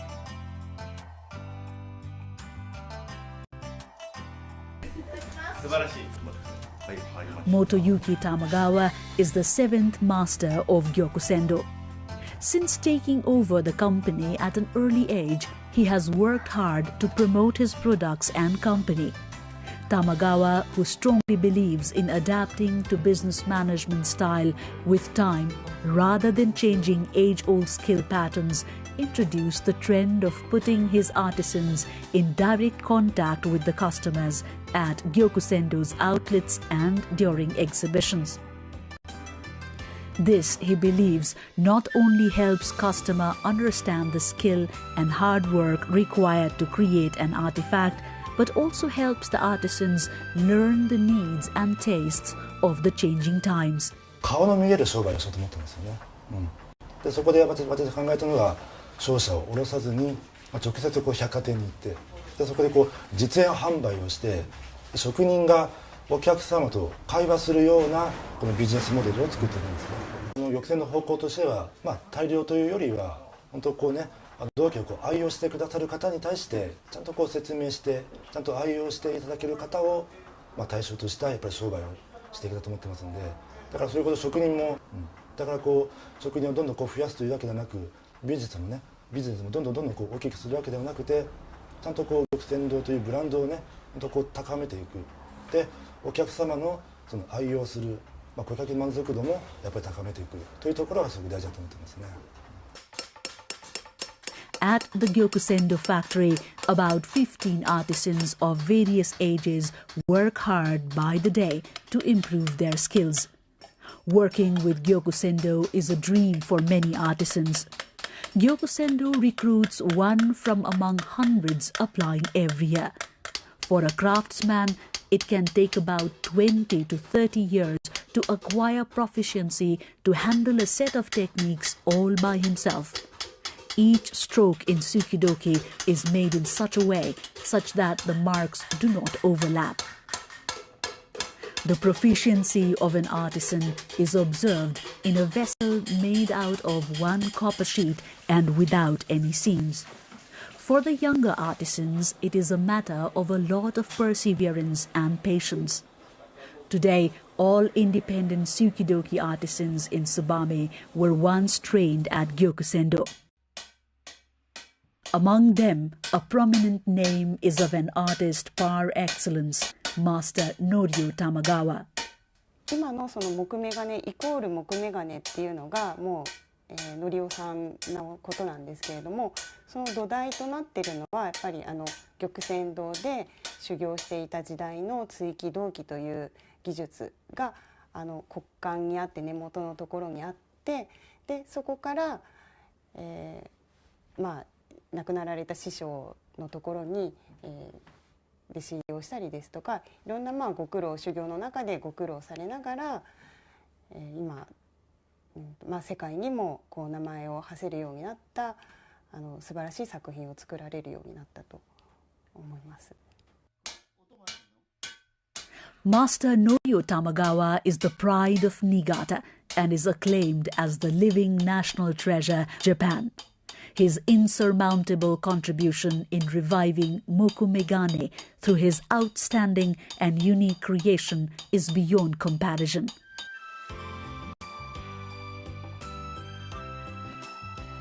The Tsubame Industrial History Museum, which is a hub to compile, preserve and exhibit industrial heritages, has set up a separate section to exhibit his works. This meticulously carved artifact harbored at the museum is the master's signature art piece. The masterpiece is a delicately hammered, refined handiwork that, owing to its traditional aura and aesthetic value, has awed art lovers and consumers across the world. いわゆる就職って言いますか、会社へ入りますね。従業員として入って、何年か経った時に少し外の世界も見たいと思って東京へ2年ばかり修行に行ったんです。日本の芸大っていうね、その人たちとの交流もあったんで、その作品、私の場合はずっとほら商品を作ってたわけでしょ。商品じゃない作品作りのペースっていうのをね、違うもんだなっていうのをつくづく感じましたね。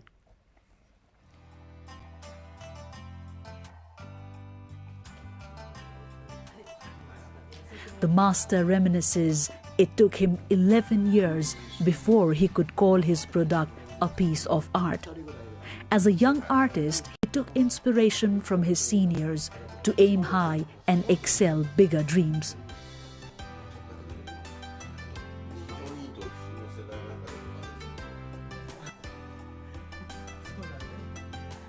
作品作りには影響ないね。作品の場合はあくまでも個人の欲求のままに作るんですからね。世間が何を求めてるかっていうのはあんまり関係ない。っていうのは力がいる仕事なんでね。もう70過ぎてね、現役っていうのは今まであんまりいなかったんです。だから私は仕方ないからやってるけども。だから夢はないけども、もう作品をいくつ作れるか。The traditional skill nurtured by newer skills, tools and technology has elevated the 200-year-old technique to a world-class art. Contemporary Sukidoki products include a wide range of aesthetically distinctive housewares and artifacts. Mr. Tatsushi Tamagawa, currently the chief manager at Gyokusendo, is Master Norio Tamagawa's son. He started as an artisan at Gyokusendo. Since then, much has changed. He has seen the changing business landscape, the diversity in products, which he says directly or indirectly determines the mindset and working style of an artisan. 言われたものを早くきっちり作るっていうのがというのはいい職人だと思うんですけども、最近はプラス、いろいろこういう喋るものとかも今はそういうふうに、いろいろお客様に説明するとかそういうものも含まれて、全てこなしていい職人になるのかなという感じは最近はありますね。Most fascinatingly, his son Keita, the youngest of the Tamagawas, also works under him at Gyokusendo. At 20, Keita is already an efficient beginner. Initially, driven by his grandfather's success when he joined the company, it was but a prized escape for Keita. But now, Keita is intensively working hard to attain the precision to be a better artist. そうですね。どちらの方もすごい仕事に対して一生懸命で寡黙なので、そういうところを自分に取り入れられたらいいなとは思ってますね。なんか、僕のお父さんもだんだんおじいちゃんに真似してるっていうか似てきているのでなんかそうですね。おじいちゃんからはやっぱりちょっと仕事がテキパキ早いので、そういうところを見習いたいなとは思いますね。はい、そういうところです。はい。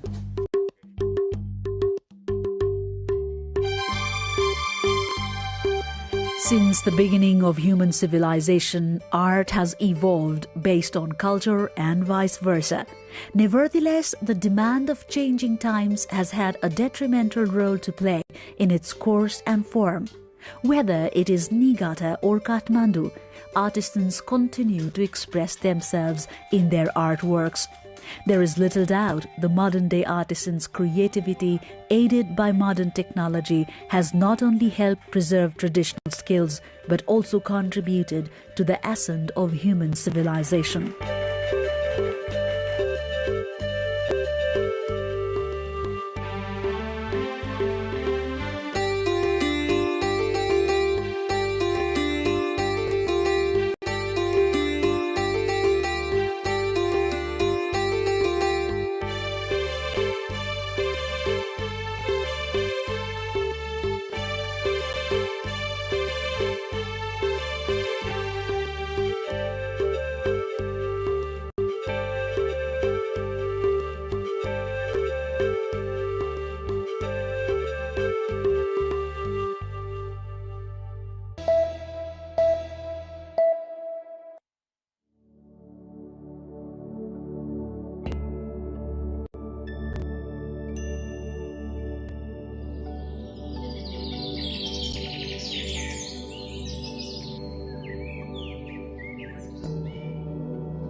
Every dawn begins with a promise: light will return.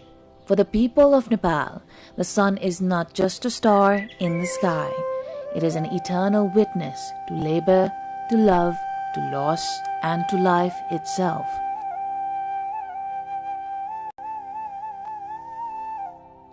The scriptures call it Aditya, the giver of vitality, the sustainer of truth. Farmers bow to it before planting their seeds. Mothers pray to it for the well-being of their children. To the people of Nepal, the sun is not a distant deity. It is divinity made visible, and that reverence is best manifested in Chhat.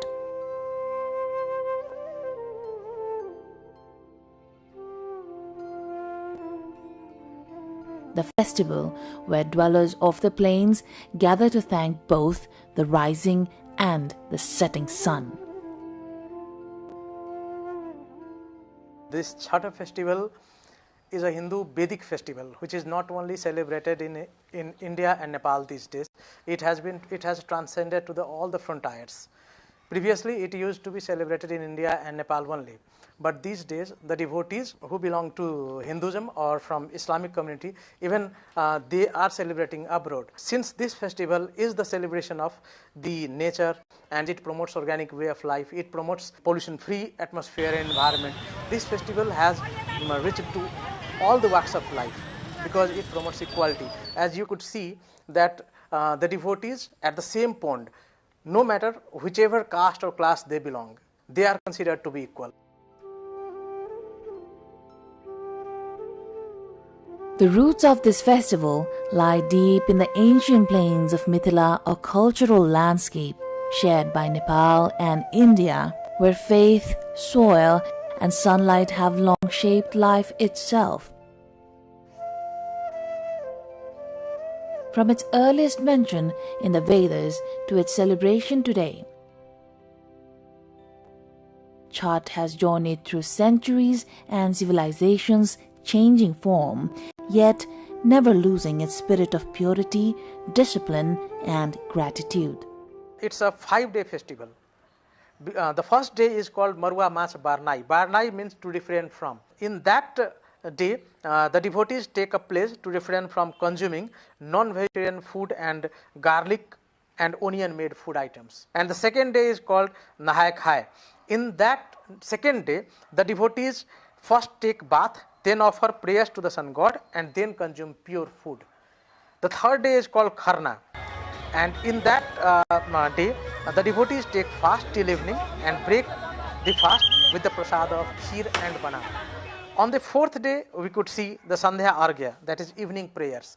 All the prasada which is offered to the sun god, each and every prasada is offered to the sun god by standing in the waters. And the same thing is repeated in the fifth day, that is called Usa Arghya.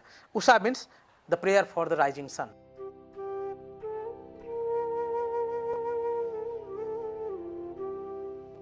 The festival unfolds over 5 days, each with distinct rituals and a shared focus on devotion.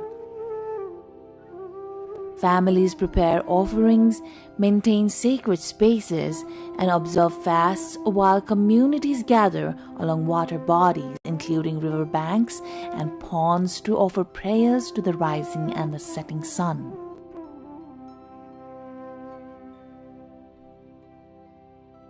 Women play a central role in organizing the rituals and guiding younger generations, while men and children assist in preparations.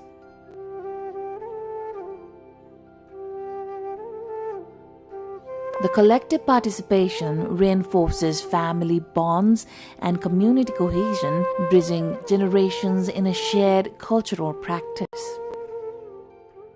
The women of our part of the world, they do rigorous fasting for the long life of their husband and children. They are at the central role in this festival. छठमा महिलाले मात्रै पूजा गर्ने होइन, पुरुषलाई पनि छठमा जोसुकैले पनि छठमा पूजा गर्न पाउनुहुन्छ. यहाँ कुनै जेन्डरको बायस छैन. तर हाम्रो वुमेन इम्पावरमेन्टलाई कहाँसम्म यसले रोल प्ले गर्दो रहेछ सस्टेनेबल डेभलपमेन्ट गोल्समै हेर्ने हो भने जेन्डर इक्वालिटी कुरा गर्छ वुमेन इम्पावरमेन्टको कुरा गर्छ there is no use of Sanskrit मन्त्र there is no role of pandit there is no any holy text which will prescribe the modality of the Chhath celebration.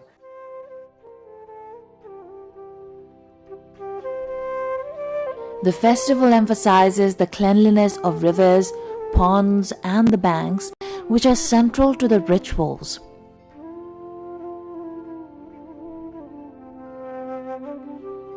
These practices reflect an understanding that devotion is inseparable from responsibility towards nature.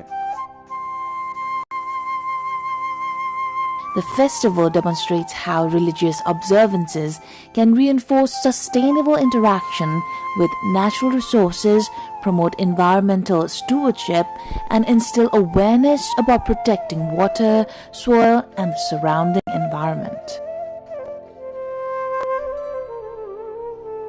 Once the Chhath festival concludes, we forget the messages which Chhath festival intends to give. Chhath talks about the pollution-free water bodies, the pollution-free sand, the pollution-free soil, and the pollution-free atmosphere. But the thing is that we often forget these messages.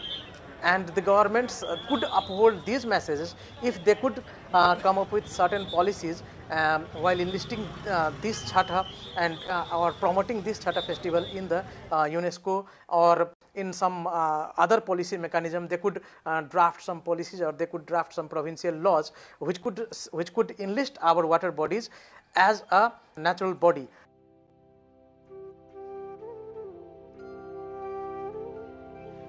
Chhath also supports local economies and traditional practices. Families rely on only locally sourced fruits, vegetables, and bamboo baskets, while vendors sell traditional items for the festival. Home-prepared offerings and locally produced goods strengthen community livelihoods and ensure that cultural indigenous skills and knowledge are preserved. By linking tradition with practical benefits, Chhath sustains both social and economic aspects of the communities and celebrate it.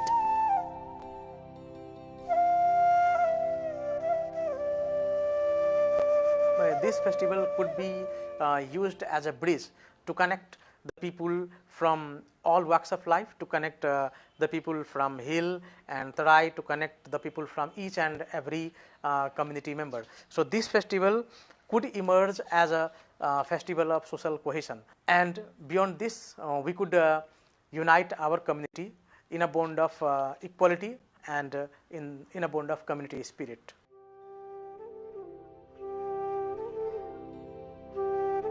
From Mithila to Kathmandu and beyond, Chhath bridges regions and generations. Its observance in urban centers and abroad shows how cultural traditions can adapt while maintaining the festival's essence. The rituals connect younger generations with their heritage and ensure the continuity of cultural knowledge. The festival continues to adapt to modern contexts while maintaining its historical roots, ensuring that the traditions and responsibilities it embodies remain relevant for future generations.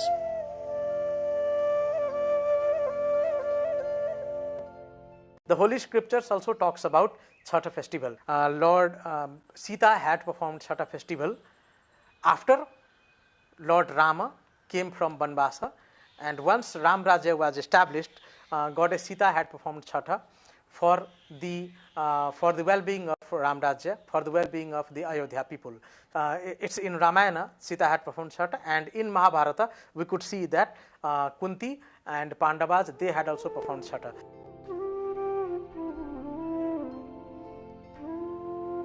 Practices become culture, good practices become religion, and Chhath reflects a tradition that transcends boundaries, uniting communities across the Mithila region. In the flatlands, where summer temperatures often exceed 40 degrees Celsius, the sun becomes both sustainer and foe. Yet, despite the intense heat, devotees endure fasting, prepare offerings, and perform rituals with unwavering discipline and reverence. In facing the sun in this way, they demonstrate resilience, faith, and a profound connection to nature, showing that devotion can persist even under the harshest conditions.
Newly elected House members to take oath on March 26, senior-most HOR member to administer oath to new members. Nepal's Election Commission submits election report to the President, paving way for formation of new government. PR lawmakers also receive certificates. RSP leaders begin internal preparations for government formation following 182-seat win in recent HOR elections. Gas prices rise sharply following attack on Qatar's energy complex. Qatar calls energy plant strikes a dangerous escalation. Kremlin says Ukraine peace talks on pause amid Iran war, also signals hope for new Russia-US talks on Ukraine. And Messi scores his 900th career goal, becomes second player after Ronaldo to reach the milestone.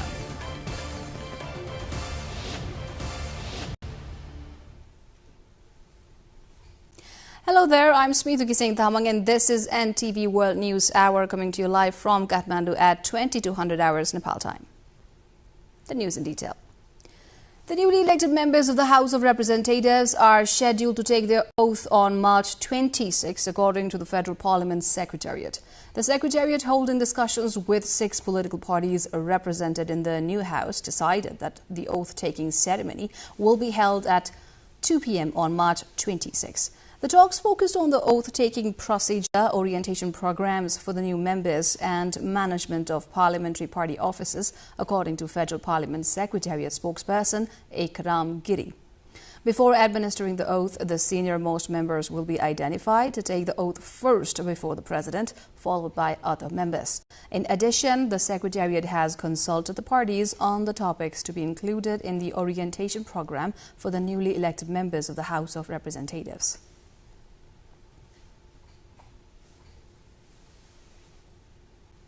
Earlier in the day, the Election Commission of Nepal submitted the report of recent House of Representatives elections to President Ramchandra Paudel amid a function organized at the Presidential Office Sheetal Nivas in Kathmandu. On the occasion, President Paudel expressed happiness towards the successful completion of the HOR elections amid a complex situation. The handover formally concludes the electoral process and paves the way for the formation of a new government. The Election Commission also handed over certificates to all 110 lawmakers elected through the proportional representation system today.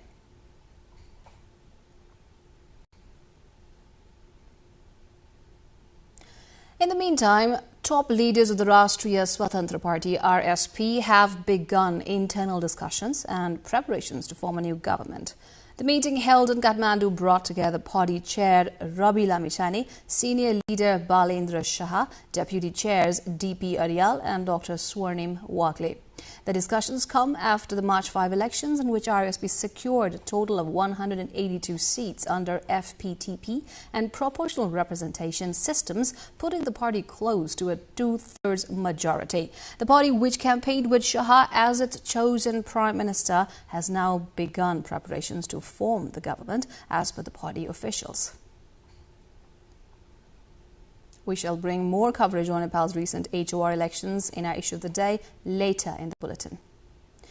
Oil and gas prices have risen sharply after fresh strikes hit energy infrastructure in the Middle East, including Qatar's main gas facility. Iran retaliated by targeting a major liquefied natural gas export facility in Qatar, causing extensive damage, raising concerns over the global energy supply. Qatar's Prime Minister, meanwhile, says strikes on the facility are a very dangerous escalation by the Iranians and demands an immediate end to attacks. The UK, France, Germany and allies have condemned Iran's attacks on civilian infrastructure and called on Tehran to stop its threats to vessels in the Strait of Hormuz. The latest news also rattled stock markets as investors become increasingly concerned of the potential economic impact of a prolonged conflict. We shall bring more on deepening Middle East crisis and its impacts later in the bulletin in our segment Cover Story. The Kremlin has said that talks between Washington, Moscow and Kiev on ending the war in Ukraine were on situational pause following the start of the Iran war.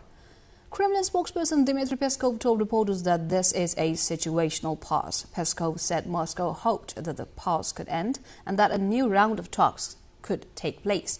U.S. President Donald Trump vowed to end the Ukraine war on his return to the White House, but has said efforts to resolve the conflict have been one of his biggest disappointments. Ukraine and Russia, which invaded Ukraine in 2022, held talks in Turkey last year and have conducted sessions with U.S. mediation in Abu Dhabi and Geneva this year.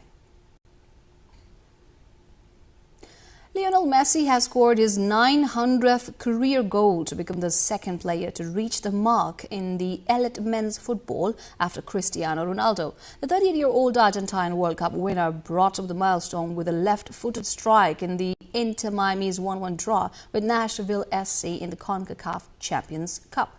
The 900th goal came 21 years after Messi scored his first in senior football for Barcelona as a 17-year-old in 2005. Messi, who has won the Ballon d'Or 8 times, reached the landmark in his 1,142nd appearance for club and country, nearly 100 games fewer than Ronaldo, who took 1,236 games to reach the milestone in September 2024.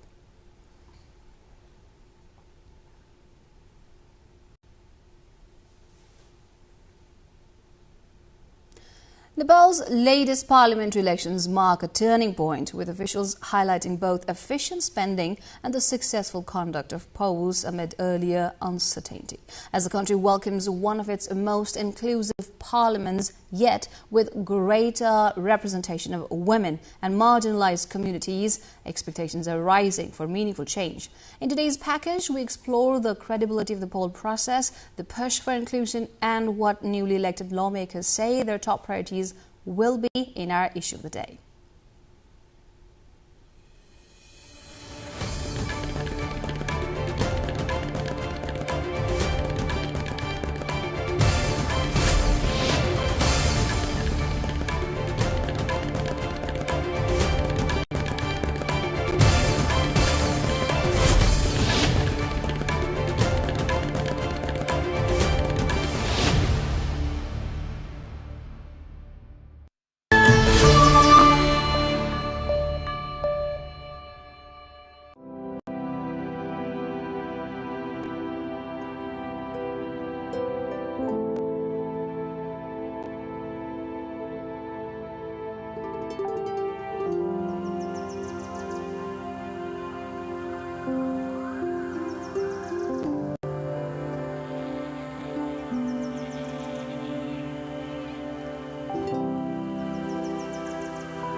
You're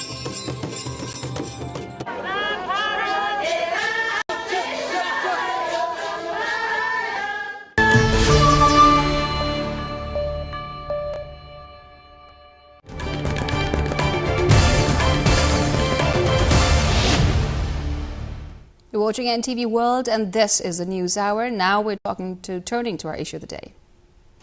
Nepal's officiating Chief Election Commissioner Ram Prasad Bhandari said that the Election Commission successfully conducted the March 5 House of Representatives election, breaking the atmosphere of uncertainty over whether the polls would take place. Bhandari said that it was the Commission's determination that the election must take place that made it possible, and that the process was supported by all political parties, civil society and prominent individuals. Phalgun 21 गते निर्वाचन त सम्पन्न भयो र कसरी सम्पन्न भयो भन्ने कुरो यहाँहरूले अझै आफ्नो तरिकाले विश्लेषण गर्नुभयो होला। तर हाम्रो यो निर्वाचन आयोग अर्थात् नेपालको निर्वाचन आयोग चाहिँ विश्वको 10 नम्बर भित्र असाध्यै स्वच्छ र निष्पक्ष निर्वाचन गर्छ भनेर इज्जत कमाएको निर्वाचन आयोग हो। त्यसो भए हुनाले हामीले राम्रोसँग निर्वाचन त गरायौं, तर निर्वाचन सम्पन्न भएका दिन कुनै ठाउँमा मुठभेड भयो भएन, कुनै ठाउँमा झडप भयो भएन। हामीले आचार संहितामा पनि त्यस्तो कडाइका साथ कुनै पनि ठाउँमा कारबाही गर्नु परेन। निर्वाचनका सामग्रीहरू उत्पादन गर्ने लगायतका उम्मेदवारहरूले अथवा दल र दलका प्रतिनिधिहरूले खर्च गर्नुपर्ने विषयवस्तुहरूलाई पनि कहीँ पनि हामीले ल है तपाईले यहाँ यसरी गर्नु भनेर उल्लेख गर्नु परेन अथवा स्पष्टीकरण माग्नु परेन। र कुनै पनि ठाउँमा झडप नभइकन एकदम शान्तपूर्ण वातावरणमा सबै सुरक्षा कर्मीहरूले एउटा लट्ठी अलिकति पनि नउचालिकन भएको निर्वाचन भावनाले हामी निर्वाचन आयोगको तर्फबाट यहाँहरूलाई विनम्रतापूर्वक भन्न सक्छौं कि अहिलेको निर्वाचन स्वच्छ, स्वतन्त्र, निष्पक्ष र भयमुक्त वातावरणमा भएको निर्वाचन हो भनेर हामी चाहिँ गौरवका साथ भन्न सक्छौं। 284 rupees per voter was spent in the election to the House of Representatives held on March 5, according to the Election Commission of Nepal. At a news conference organized by the Commission after submitting a comprehensive report on HOR election to President Ramchandra Paudel, Joint Secretary and EC spokesperson Narayan Prasad Paudel shared that the Commission had adopted a policy of using the election materials purchased in the past in order to make the election frugal. Out of 50 types of election materials, 37 types of election materials were purchased from province and district election offices. The Commission had purchased only 13 types of materials and dispatched to districts. The election conducting body had demanded 7.81 billion rupees for holding the election, while the Finance Ministry provided 6.76 billion rupees. Of the received budget, only 3.54 billion rupees was spent. A total of 164 international observers monitored the House of Representatives election, while 35 NGOs served as national observers. In a historic shift, Nepal's parliament now reflects unprecedented social diversity, marking a significant milestone in the country's democratic evolution. The newly formed legislature brings together voices from communities long underrepresented in national decision-making. For the first time, the federal parliament includes a broader mix of newcomers, a record number of women lawmakers, a transgender representative, and members of the differently abled community, signaling a more inclusive political landscape. Sabika Shrestha digs deeper in this report.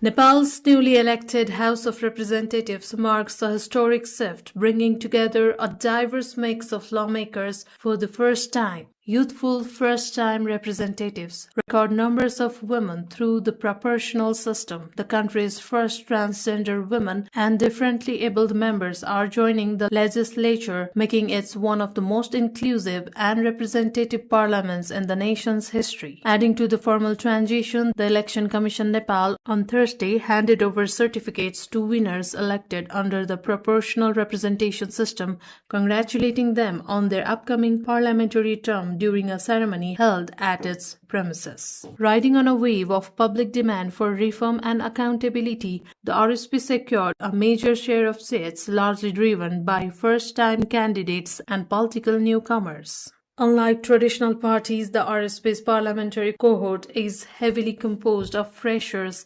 individuals from non-political backgrounds such as media, business, civil society, and activism. This generational and professional shift is widely seen as a catalyst for new governance approaches and institutional transformation. The composition of the House reflects a broader societal change. For the first time, a transgender woman has been elected as a member of parliament, marking a historic milestone for representation and inclusion in Nepal's political landscape. I'm the first transgender woman who represented it in parliament, right? So actually most of our transgender community, they have a citizenship problem, marriage equality, there is no law and policy. So my first priority to how to address and how to write to law in my community and for social justice.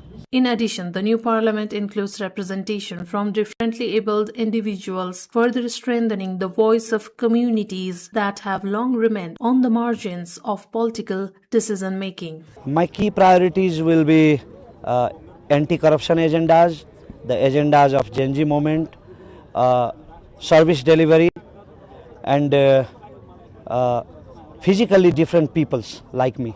Women's representation has also seen a notable rise, with very few made to run and then elected from the direct elections. Political parties were by the law mandated to bring in more women to secure at least 33% representation. I think it's going to be very interesting because lots of us are freshers. There's a lot to learn, and there are some people who have had, who will be repeating the parliament. So I think it'll be a very interesting, and it's yet to unfold. And I think the kind of background we come from, if it's in the interest of the country, we all will be together and we'll unite and work for the betterment of the nation. As Nepal enters this new parliamentary phase, the blend of fresh leadership and inclusive representation has raised hopes for a more responsive, transparent and forward-looking political system. The leadership's ability to harness the energy of new lawmakers while ensuring policy coherence will be closely watched in the coming months. Sabika Shrestha with camera person Samir Thapa reporting for NTV World.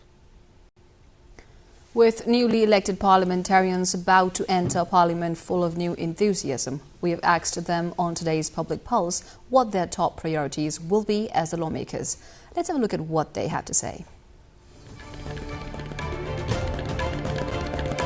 Because I come from a private sector, for me it would be more about domestic production, import substitution, export promotion, women empowerment, and basically things like that, because manufacturing is a key to success in any economy, and our GDP in manufacturing is less than 5% today. So we would like RSP as a whole, we would like to increase that because manufacturing is something that will give more employment, and that's what is the need of an hour. So I'm going to work towards that. मेरो चाहिँ प्रतिनिधि सभा सदस्य निर्वाचित भइसकेपछि प्रमुख प्राथमिकता चाहिँ हाम्रो थारू समुदायको प्रतिनिधि भएको कारणले थारू समुदायलाई चाहिँ मैले प्रमुख प्राथमिकतामा राख्छु, सँगसँगै महिला, त्यसैगरी जेनजी युवा. I'm working since 2010. My expertise is as a tourism. Also, I'm a mountaineer. I have a lot of experience about the mountaineering since now until now. I summited 35,000 meters. That means it's in Nepal. It's home of 1,000 meter peak. That's why we need to promote Nepalese tourism. That's the for me, it's key thing. There are a lot of priorities. First of all, me as a youth, especially as a female, also been working in this organization for a long period of time. My priorities will for the youth. I will like to work for them. I would like the youth to come back to their country, and the priorities will be for the country. Country as a whole is passing through a very tumultuous period, a very difficult situation.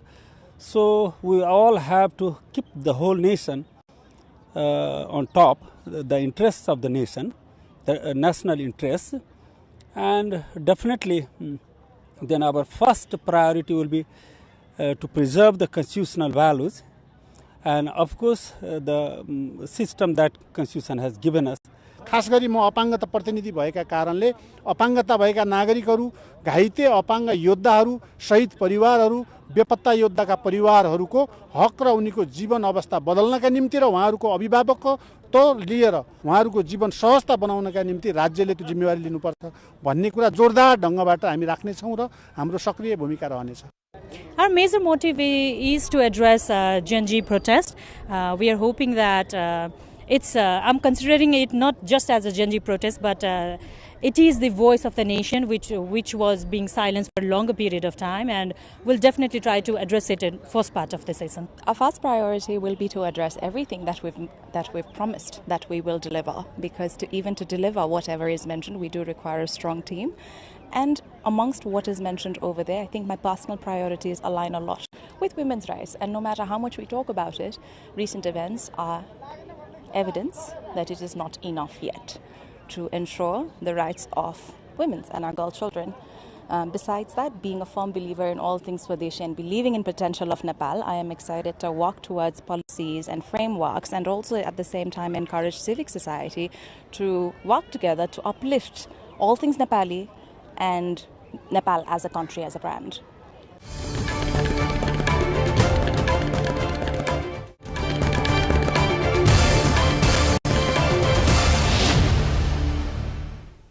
And that wraps up our issue of the day. On to the next segment now. Rising tensions in the Middle East are shaking global energy markets as US and Israeli strikes on Iran trigger sharp increases in oil prices and fears of supply disruptions. Major global institutions, including the European Central Bank and the World Trade Organization, warn that the conflict could slow economic growth and threaten global food security. Meanwhile, Antonio Guterres has urged restraint, cautioning that the conflict risks spiraling out of control with serious consequences for the global economy. More on this in our segment Cover Story.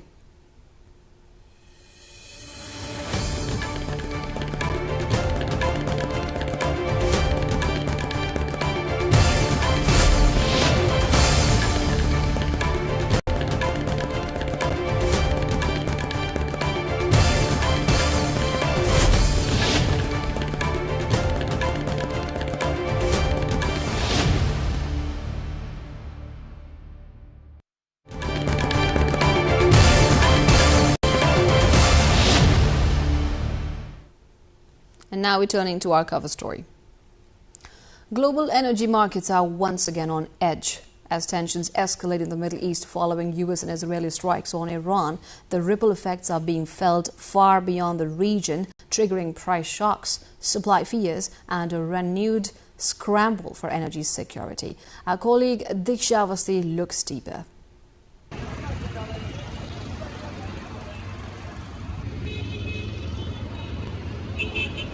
The global economy is entering another phase of energy turbulence. Oil prices have surged at points nearing $120 a barrel as conflict in the Middle East disrupts one of the world's most critical energy lifelines, the Strait of Hormuz. Nearly 1/5 of the world's oil, around 20 million barrels a day, flows from this massive artery of global trade. Now, with shipping under threatened movement effectively stalled, the consequences are immediate. The situation escalated sharply after Iranian strikes hit Qatar's Ras Laffan LNG hub, the world's largest gas export facility. The damage, described as extensive, has sent shockwaves through global gas markets. Brent crude had jumped above $114 a barrel. European gas prices have surged nearly 17% in a single day, doubling since the conflict intensified. What is unfolding is no longer just a regional crisis. It is a global energy disruption. But beyond the immediate price spike lies a deeper story, one of preparedness, vulnerability, and strategic foresight.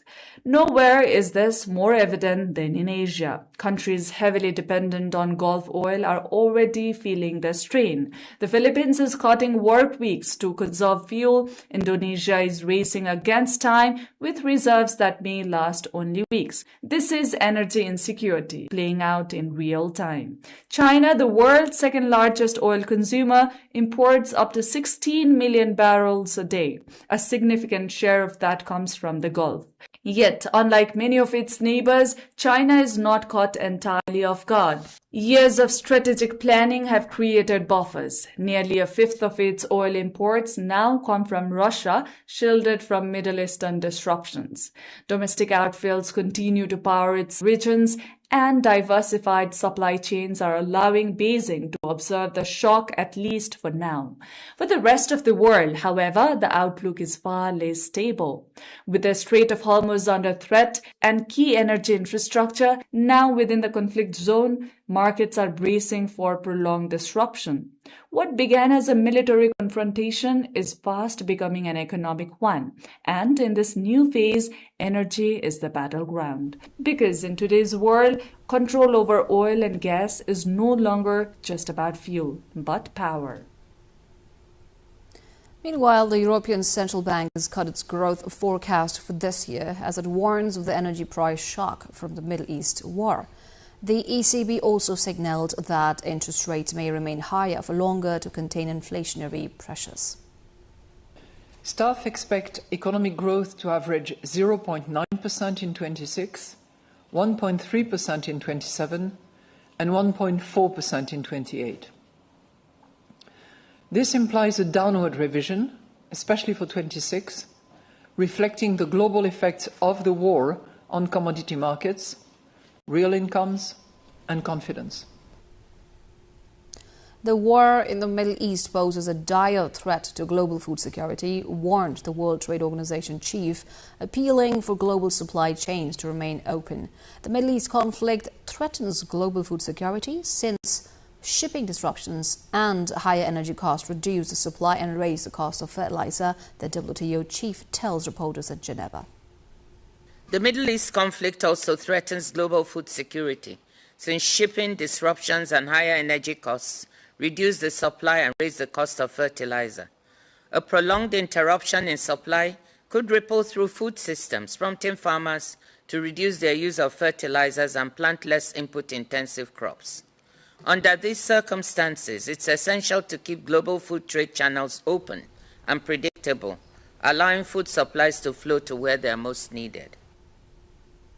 UN Chief Antonio Guterres calls on the United States and Israel to end their war with Iran before it spirals out of control, warning of potential tragic consequences for civilians as well as the global economy. First, to the United States and to Israel.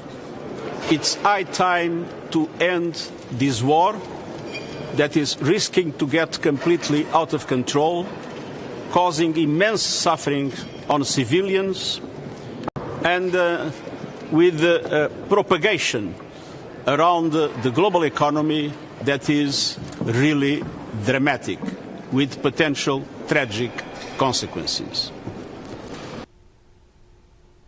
In the meantime, U.S. Defense Secretary Pete Hegseth has said there is no time frame for ending the U.S.-Israeli war against Iran, which was launched 3 weeks ago. Hegseth reiterated that U.S. forces would continue to conduct sustained operations until core military objectives are met. Well, we wouldn't want to set a definitive time frame on that, but as we've said, we're on plan. So we're looking at those metrics very closely, relaying that to the President and the National Security team, but feel confident that as again, we're more stand in means we're over the top, even further in, and we have even more of an exact sense of what we're striking and why, and even more dynamically, meaning because the intelligence improved, we're able to more quickly identify targets when they, let's say they come out of an underground facility where they've been hiding and able to strike it before it strikes or right after it shoots. But we're very much on plan, and that's why.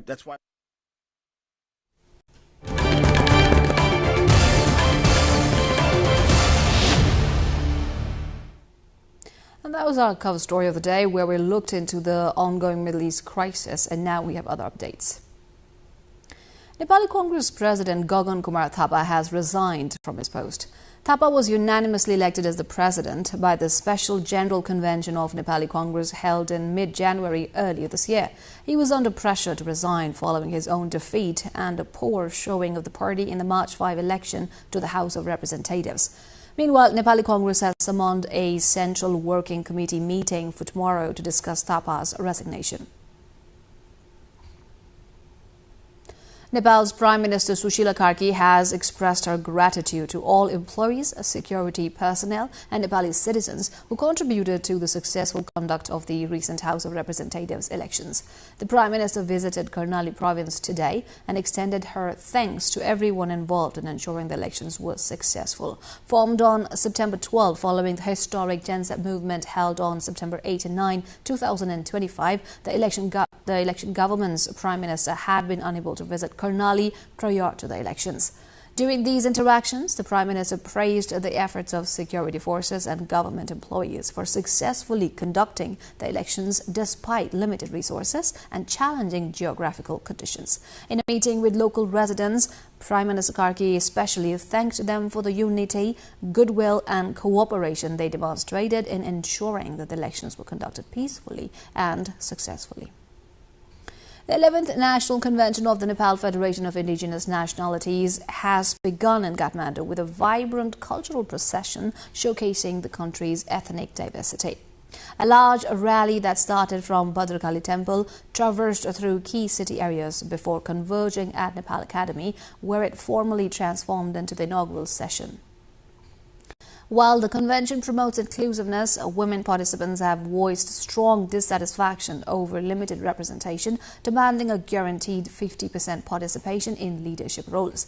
They argue that despite policy commitments, women remain largely absent from decision-making positions, raising concerns about meaningful inclusion.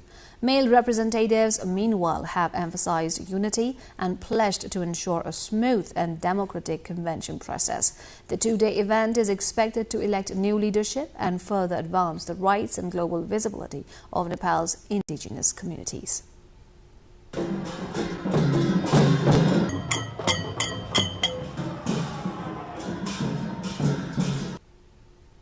Resunga municipality in Nepal's western Gulmi district has appealed to everyone to preserve the natural beauty of the Resunga area, which holds religious and touristic importance. Chief Administrative Officer of Resunga municipality, Baburam Pali, said that visitors and tourists from various places have increasingly caused damage to rhododendrons and other vegetation in the area of late. This has led to a decline in the region's natural charm and negatively impacted environmental balance. The municipality has urged all citizens and tourists to refrain from such activities and to help safeguard Resunga's religious, historical and touristic significance. It also expects cooperation from concerned authorities and the general public in conservation efforts. Currently, the Resunga area has become enchanting with blooming rhododendrons, attracting people from different places. In Kailali, the west heartland of Nepal, the Tharu community continues its centuries-old tradition of Bhajar Puja. The ritual, deeply rooted in faith and mythology, is celebrated to ward off diseases and ensure the well-being of children, livestock and crops. Our report highlights how this cultural practice remains vibrant and relevant even today. Subeksha Razak with our local correspondent Dinesh Bista from Kailali brings more on this. Under the shade of trees, in the brief pause between planting cycles, villages across Kailali come alive with an age-old tradition, Bhajar. For the Tharu community, where nearly 72% of the population still depends on agriculture, this period of leisure is far from idle, it is sacred. Bhajar marks a time of collective worship and community gathering. Led by the village priest, rituals are performed to ward off diseases, protect children, safeguard livestock and ensure healthy crops. मिठो खानेकुरा ल्याएर यहाँ पूजा गरिन्छ अन्डी मिसोला भात चिनी हालेको अथवा गुँड हालेको त्यो भन्छ हाम्रो भाषामा मिसोला भात ल्याएर त्यहाँ देवतामा चढाइन्छ देवतालाई चढाइसकेपछि हामी सम्पूर्णले त्यही प्रसादलाई सबै अलि-अलि गरेर बारीचुरी खाने चलन छ. Beyond its ritualistic significance, Bhajar is also deeply intertwined with mythology. Community elders trace its root to the Ramayana, linking the tradition to the resilience of Sita, an enduring symbol of strength and connection to the land.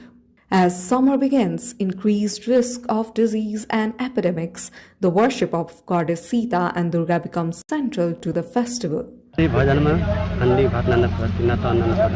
What sets Bajhar apart is the prominent participation of women. For many, it is a rare moment of pause, an opportunity to step away from daily chores, gather freely and share their experiences. The festival is grounded in a simple yet profound belief that the well-being of women reflects the well-being of the entire community. A confluence of faith, tradition and social harmony, Bajhar remains a defining cultural identity in the Tharu people.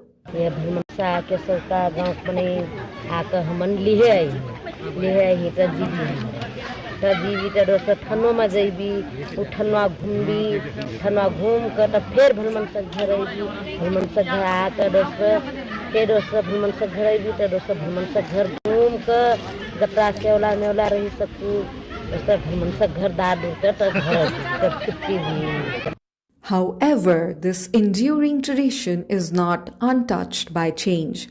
With over 1.7 million Tharus across Nepal, the community today is navigating shifting realities.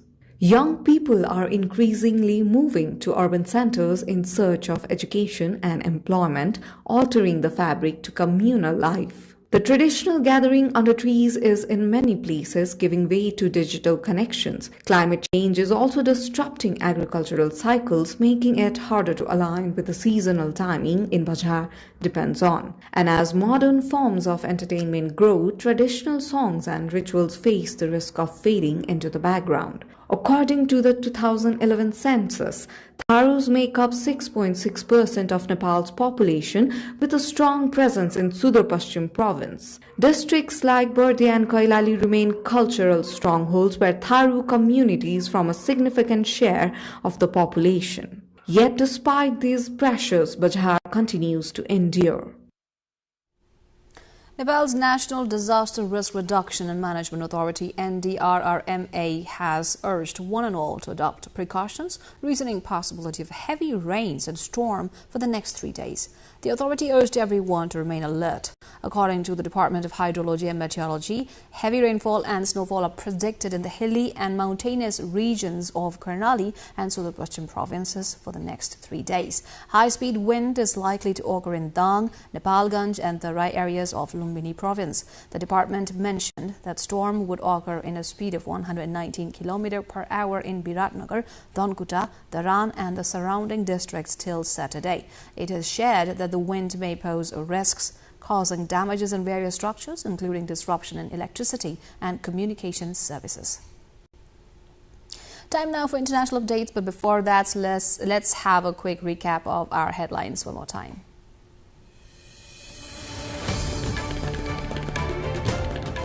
Newly elected HOR members to take oath on March 26, senior most HOR member to administer oath to other new members. Nepal's Election Commission submits election report to the President, paving way for formation of new government. PR lawmakers also receive certificates. RSP leaders begin internal preparations for government formation following 182-seat win in recent HOR elections. Gas prices rise sharply following attack on Qatar's energy complex. The country calls energy plant strikes a dangerous escalation. Kremlin says Ukraine peace talks on pause amid Iran war, also signals hope for new Russia-US talks on Ukraine. And Messi scores his 900th career goal, becomes second player after Ronaldo to reach the milestone.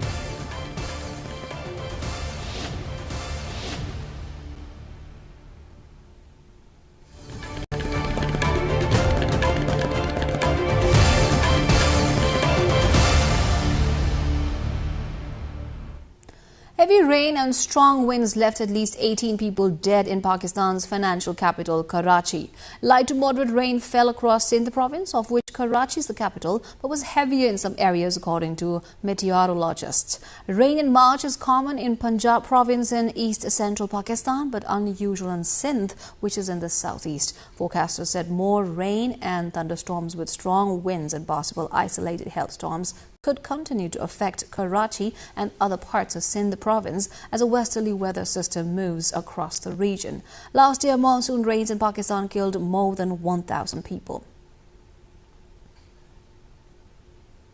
Thailand's newly convened parliament voted today to elect Anutin Charnvirakul as Prime Minister, securing another term for the Conservative leader after his party achieved a decisive victory in recent national elections. House Speaker Sopon Saram announced the result during a parliamentary session, stating that Anutin had received more than half of the ballots cast by lawmakers, ensuring his continuation in the country's top political office. Anutin, who has been a prominent figure in Thai politics for years, now faces the challenge of governing amid a divided political landscape. The parliamentary vote was conducted without major disruption, though it comes against the backdrop of lingering political tensions that have periodically surfaced in Thailand in recent years. India's Mumbai witnessed large gatherings of Hindu devotees on Thursday as people took to the streets to celebrate Gudi Padwa, the traditional New Year festival observed in the western Indian state of Maharashtra. The festival, which signals the onset of spring, is considered one of the most significant celebrations in the region. Participants decorated homes and public spaces with rangoli, intricate colorful floor patterns, while community groups organized parades featuring traditional attire and dance. Gudi Padwa derives its name from two Sanskrit terms, Gudi associated with a sacred flag symbolizing victory and linked to the Hindu deity Brahma, and Padwa referring to the first day of the lunar fortnight.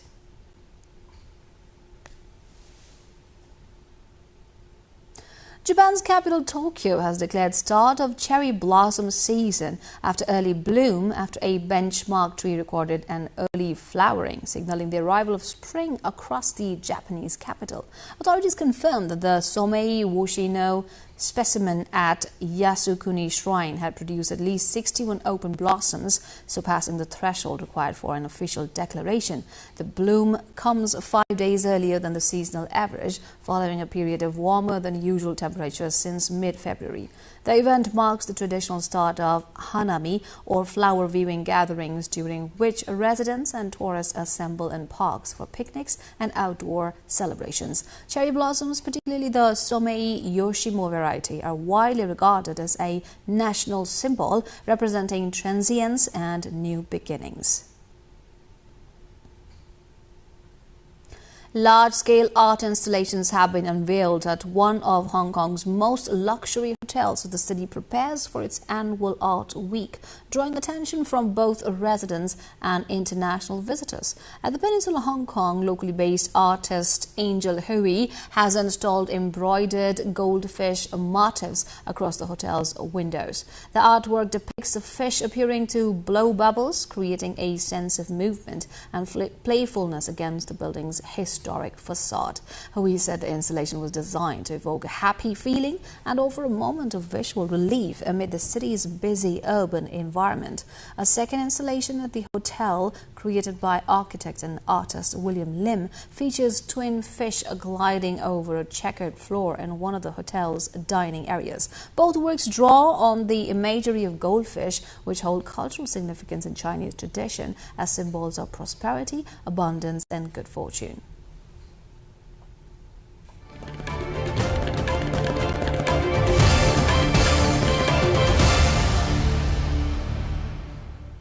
We're going for another breather here. Next up, it's the business updates.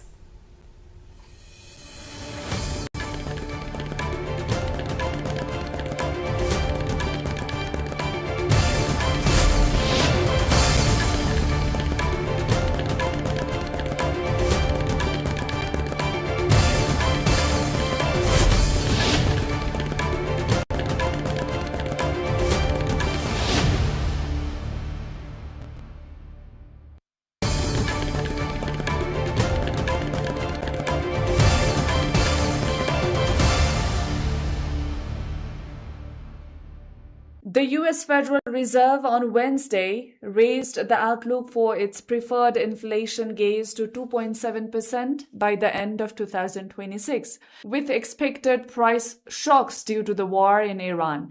In its summary of economic projections, the Federal lifted its expectations for headline PCE inflation to 2.7% from 2.4%. Near-term measures of inflation expectations have risen in recent weeks, likely reflecting the substantial rise in oil prices caused by the supply disruptions in the Middle East. Most measures of longer-term expectations remain consistent with our 2% inflation goal.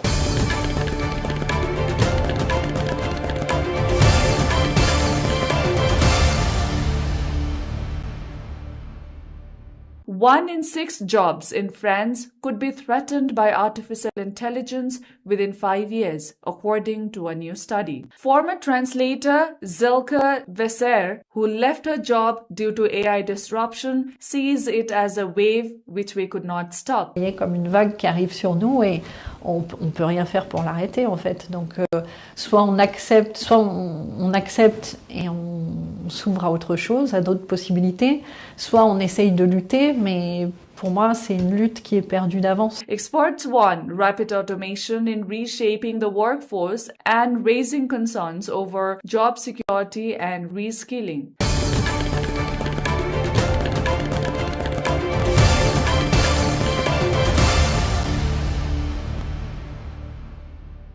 France will build its largest ever warship, a nuclear-powered aircraft carrier named France Libre, as part of a €10 billion push to strengthen military and maritime power. President Emmanuel Macron said the carrier, set to enter service by 2038, will replace the Charles de Gaulle and honor the World War II French resistance led by General de Gaulle. The vessel will weigh nearly 80,000 tons, almost double its predecessor, and carry around 30 fighter jets along with advanced combat drones. Construction is expected to begin in 2031, with analysts viewing the project as a major investment in defense capability and strategic influence aimed at rising global tensions.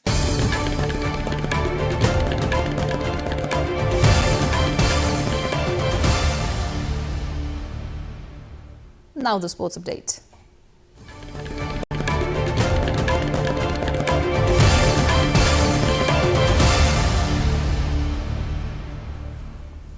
Nepal's Department of Immigration has urged the All Nepal Football Association (ENFA) to engage foreign players in any game by only obtaining labour agreement and work permit. The department asks the football clubs participating in the ENFA-run National Men's Women's League football tournaments not to include foreign players from different countries only having tourist visa. It is stated that the department has received complaints noting football clubs participating in National Men's or Women's League football games have also included foreign players from various countries holding tourist visa. If foreign players need to be included in any game, it is requested that they participate only after obtaining work permit and agreement according to the rules as mentioned in the statement. The department has also stated that the matter is under surveillance from today onwards. The statement further noted that immediate action will be taken if foreign players without approval are found participating in any game against the purpose of their visa. The 21st edition of the Open Paragliding Championship has kicked off in Pokhara, one of the country's major tourist destinations known for adventure sports. Organized by the Nepal Air Sports Association, the competition will run until Saturday and features pilots from 7 countries, highlighting Nepal's growing appeal in global air sports. Mayor Dhanraj Acharya inaugurated the event, emphasizing that paragliding remains a backbone of Pokhara's tourism, even as concerns grow over its future following the opening of the city's international airport. This year's championship focuses on accuracy flying, with 90 pilots, including 14 women, competing by launching from Sarankot and landing near Fewa Lake. Cash prizes and medals are set for winners across individual and team categories, reflecting efforts to promote both competition and inclusivity in the sport. Widely popular among international visitors, paragliding continues to play a vital role in strengthening Pokhara's reputation as a global adventure tourism hub.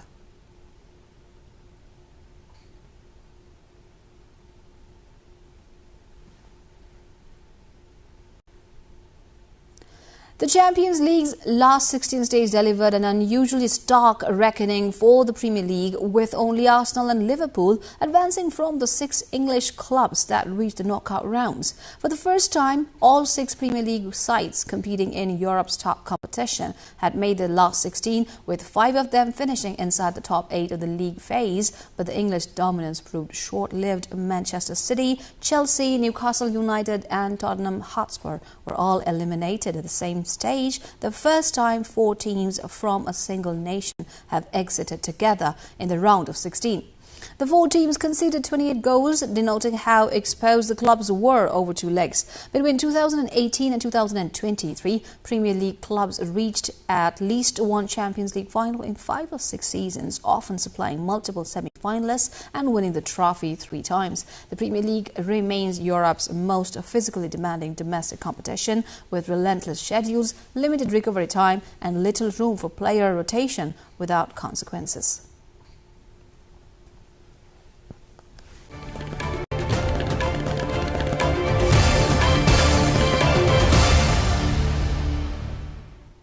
And now the weather updates, first from Nepal and then across the world.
And before we say goodbye, let's take a look at the top stories that have made it to our headlines this hour.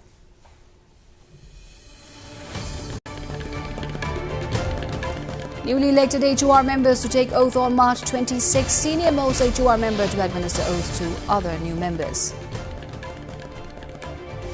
Nepal's Election Commission submits election report to the President, paving way for formation of new government. PR lawmakers also receive certificates. RSP leaders begin internal preparations for government formation following 182-seat win in recent HOR elections. Gas prices rise sharply following attack on Qatar's energy complex. The country calls energy plant strikes a dangerous escalation. Kremlin says Ukraine peace talks on pause amid Iran war, also signals hope for new Russia-US talks on Ukraine. And Messi scores his 900th career goal, becomes second player after Ronaldo to reach the milestone.